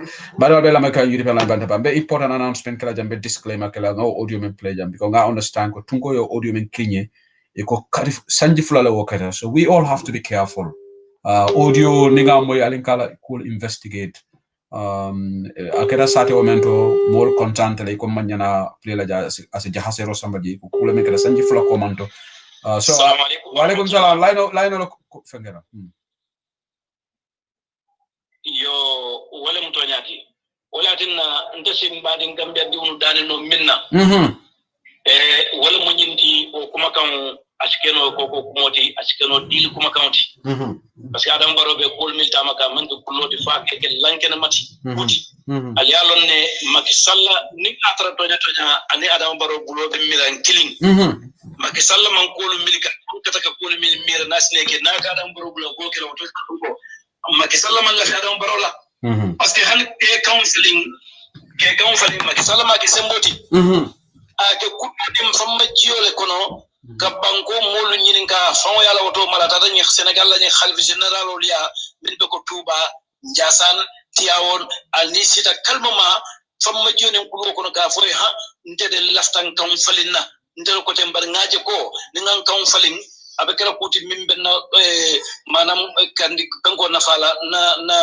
na sanjilu loni mandani nafala ibaja banko nafala sike kuti mi alon ka sike Senegal le yirwa koti ay ke Senegal le nyatuta koti ibaja ko be kayra ko mi ngaba kan ni ngoto mi ngadi ngan kawdi min no be suti yalla le pour ngodo ko kewla Macky Sall yalla ko kewla nyama oto ni atrante be lala ko tonya Macky Sall lafta Adama Barola ngol kam min folam to tele bulo mi ankili ite minke foy aye wata e kanata ni mo kanu nyanda ya marla walla bari manya na ya marla nyin naka fako ikam falin kumala kumol miliyaran ko ya beke semboti ya beke hormantayati ya beke alfa modoyati ikana maka manam horma kilindi mbunyati lingambe de wala wote salon ko tonya nin atra Macky Sall Adama Barrow laftala woto Macky Sall man la fi Adama Barrow la fanna lan si jabino wala adu hakilo be fana nyanta sunna ko nyina mutonyati tonya Macky Sall amandan ka futawo alfa damma kilo kilima pare mollil ki ministre min yalan ko kita ministre de l'intérieur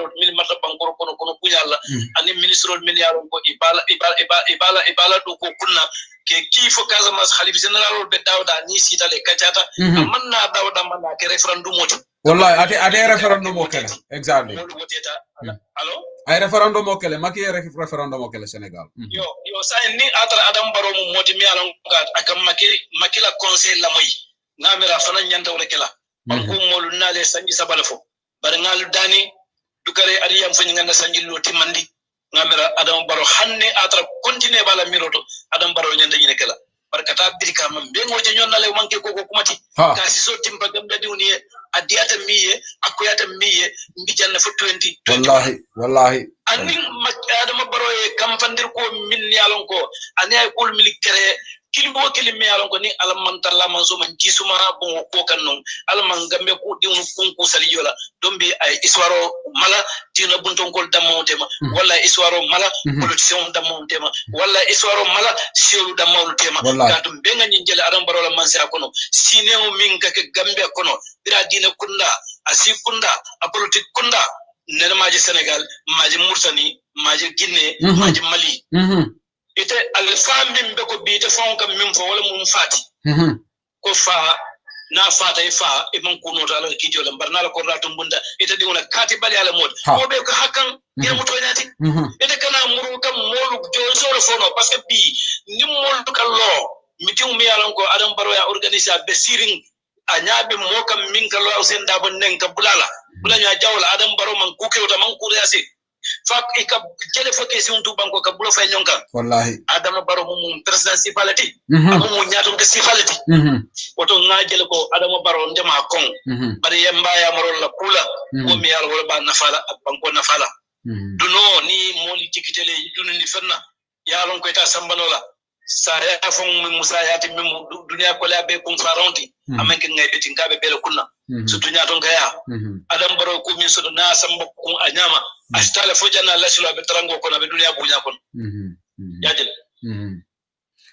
baraka bage jalam bakar fati comme ngafo nyama wato nyine banta ambe tentula bake ila diamol kende ada alama mbekala diamol la moy nyimati so ala baraka bake mbari mbakala le nga meeting schedule again mbe ndibe diam la duma le pour yana jang pour nga kachangi ngena kono fanyunda baraka bake thank you for coming to bantaba baraka inshallah baraka ala bari wala mena programme ko fala jane so ko jane tungo ko sewo sedili who would deny UDP meeting 2 years ago when Usenu was the vice president. Well, Tungo Yankuba Conte called me it is something that happened 2 years ago. Ako among 2 years, so I don't know. This is what does what. But the people in the village are not equal. We should not play the video. Anunte, I don't know. Tungo time on but I really need to wrap up in 2 minutes. You know.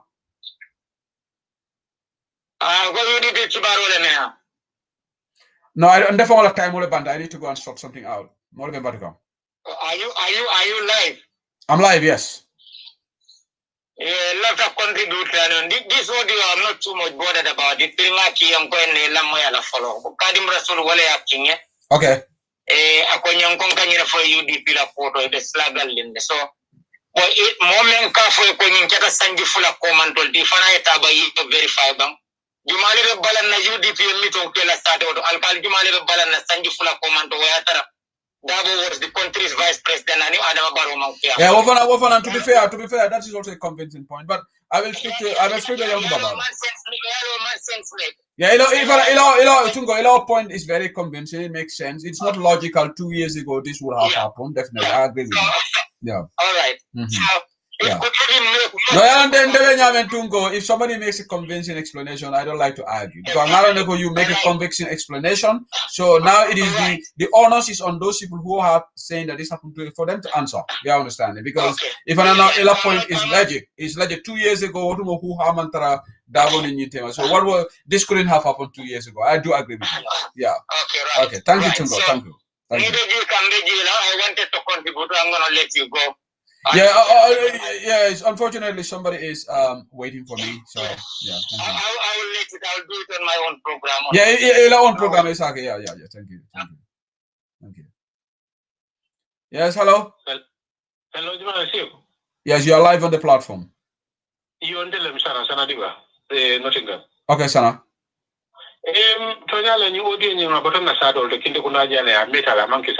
But is it what time like that? For 2 years ago, because I'll call to Mufanya Kindelti, Mabo and Media Moto Muslim. Okay, but you have to point, does it make sense 2 years ago, problem mantra UDP in Dabotema? So for somebody to allow UDP meeting in that place, how is that? Tunkola question, how is that make sense 2 years ago? Definitely, but can you, Mr. Deva, can you answer that as well? Because it's not logical that 2 years ago, Alcalobe UDP denied a meeting 2 years ago. Sanjifola, what more problem for Mantra UDP? So I think Tungo said he needs an explanation. I don't think 2 years ago, I'm not 2 years seated, but I'm science and Kuti. Okay, fine. I think I'm a Ninko Amanke Science Kuti, Wallace, but Ninko 2 years ago, then Tungo question is becoming legit. 2 years ago, but science and Kufa. Okay. Nama Tungo be Moikana. So maybe I can 1 year ago, baby.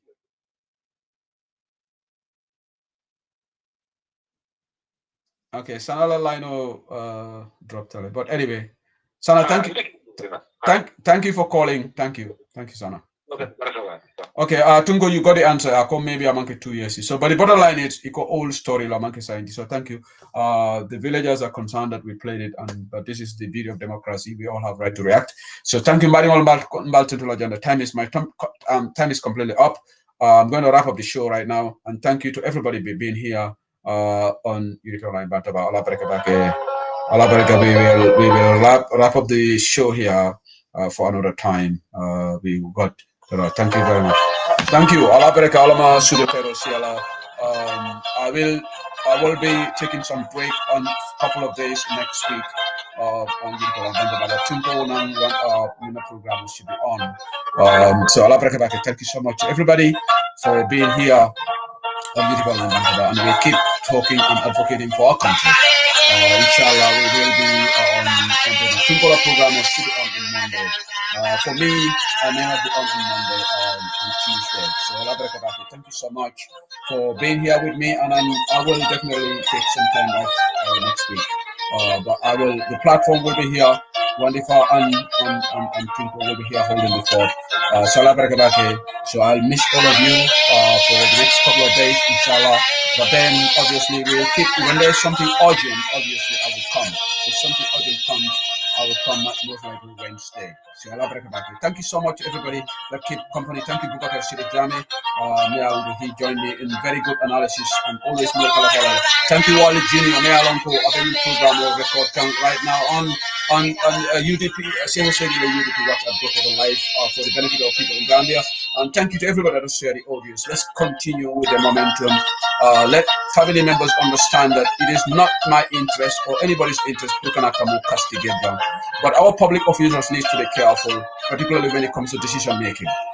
We on UDP Online Bantaba, we will not shy away from naming names. It doesn't matter our connection. It doesn't matter what it. I have no problem with nobody. And if I see you, I will shake hands with you. But when it comes to nation building, I think kind of Forol Nakari and Mukurwolka deal, people like Mambo and Jais of this world. Momo Kendeata, you should not have a cozy relationship with Mambo and Jai. I'm going to say that on record. Mambo and Jai is not a good citizen, in my view. He's not a good citizen. Ala Musoman Yanakalaka ambassador. Ni Mambo Modo Catalan Adamaiko, boundary minister Yala, but a Modo Gibeya deputy high commissioner. But Nico am hell, more hell at moon. Yow da nga foog ne national cake Gambie yéen rek ko war a lekk because lii yéen a yi buggee la nañ leen maandu jàngkat yi nañ leen maandu ali nga wasa Palacio is not the end of the world. You can even live your life honorably in a ministry asoto You can live your life honorably. You don't have to be a managing director. All right? It's not an honor to serve your country. If we can walk in the Western world, there's nothing wrong for us to serve our country. We should be able to work. But momo yake ni horomoni punya kona manjere ye joya monoma. Wale ye tara move from one political party to another looking for an opportunity. That is, you don't have principle. Gomulo dara. Man muno na join NPP. I had better opportunity to join NPP than Bakari Baji. I was approached to join NPP, and I think Adam Barrow would even like me to join NPP. Nayasuma. Media platform, they tried everything to bring me to their camp. But I have principles. I am not in a rush to be a minister. If I don't become a minister, that's not the end of the world. It doesn't mean that you cannot add value to your nation. There are so many people in Europe and America who haven't become cabinet ministers, but they have immensely contributed to their country. But Namuna move from UDP, NPP, Lemel, come Doma. It's lack of principle. The younger they janga, Niku janga, they go a gums of papa. This is the thing. Niku janga, they go a gums of papa. While Africa is the problem, you body gomun and papa, gomun yalla, two yalla, and was lamin. So all these conventions going around from one political party, Papanjai, the likes of Bakari Baji, yes, I'm going to mention his name. I know he has a lot of darlings on Facebook. I care less. All right? He is a political opportunist. That's why he joined NPP. And he got what he wanted all along. He has now become a cabinet minister. But for how long? Because this is a dying regime. I can bet that a free and fair election, Adam Barrow has no chance to win election in Gambia. Because Gambians are not happy. So I'm going to wrap up the show here. Thank you so much for being here. When I start talking, I never start, but I gotta end it right now. So Monday, Tungo will have his program, but for me, you will not see me for a couple of days next week. I'm going to take a break. But next Saturday on the 10th, Combo East, UDP Combo is the only my guest next Saturday, inshallah. For the rest of the week, unless if there is something urgent, then I will come to the platform. But if there is nothing urgent, I will take break. But Tungo and Wandifa will definitely call it. Allah Barakah. Thank you. And have a good night from Saudis of England. Allah Barakah. Thank you.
This is Wandipa's sign-in track, but I really like it, so today I decided to play it. I like enjoying this music of Lala Kega, but it's really gets into me. It's a nice tune, you know.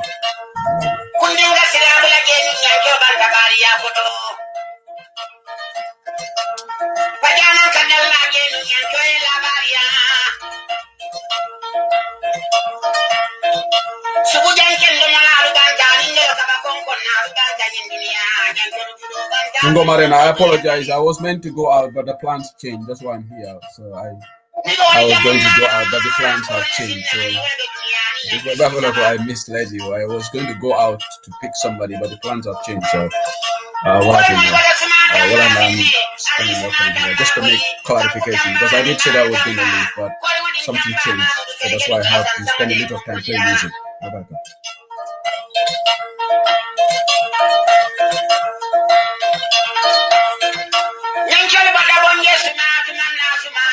Okay, I'm going to end the broadcast in under 30 seconds right now.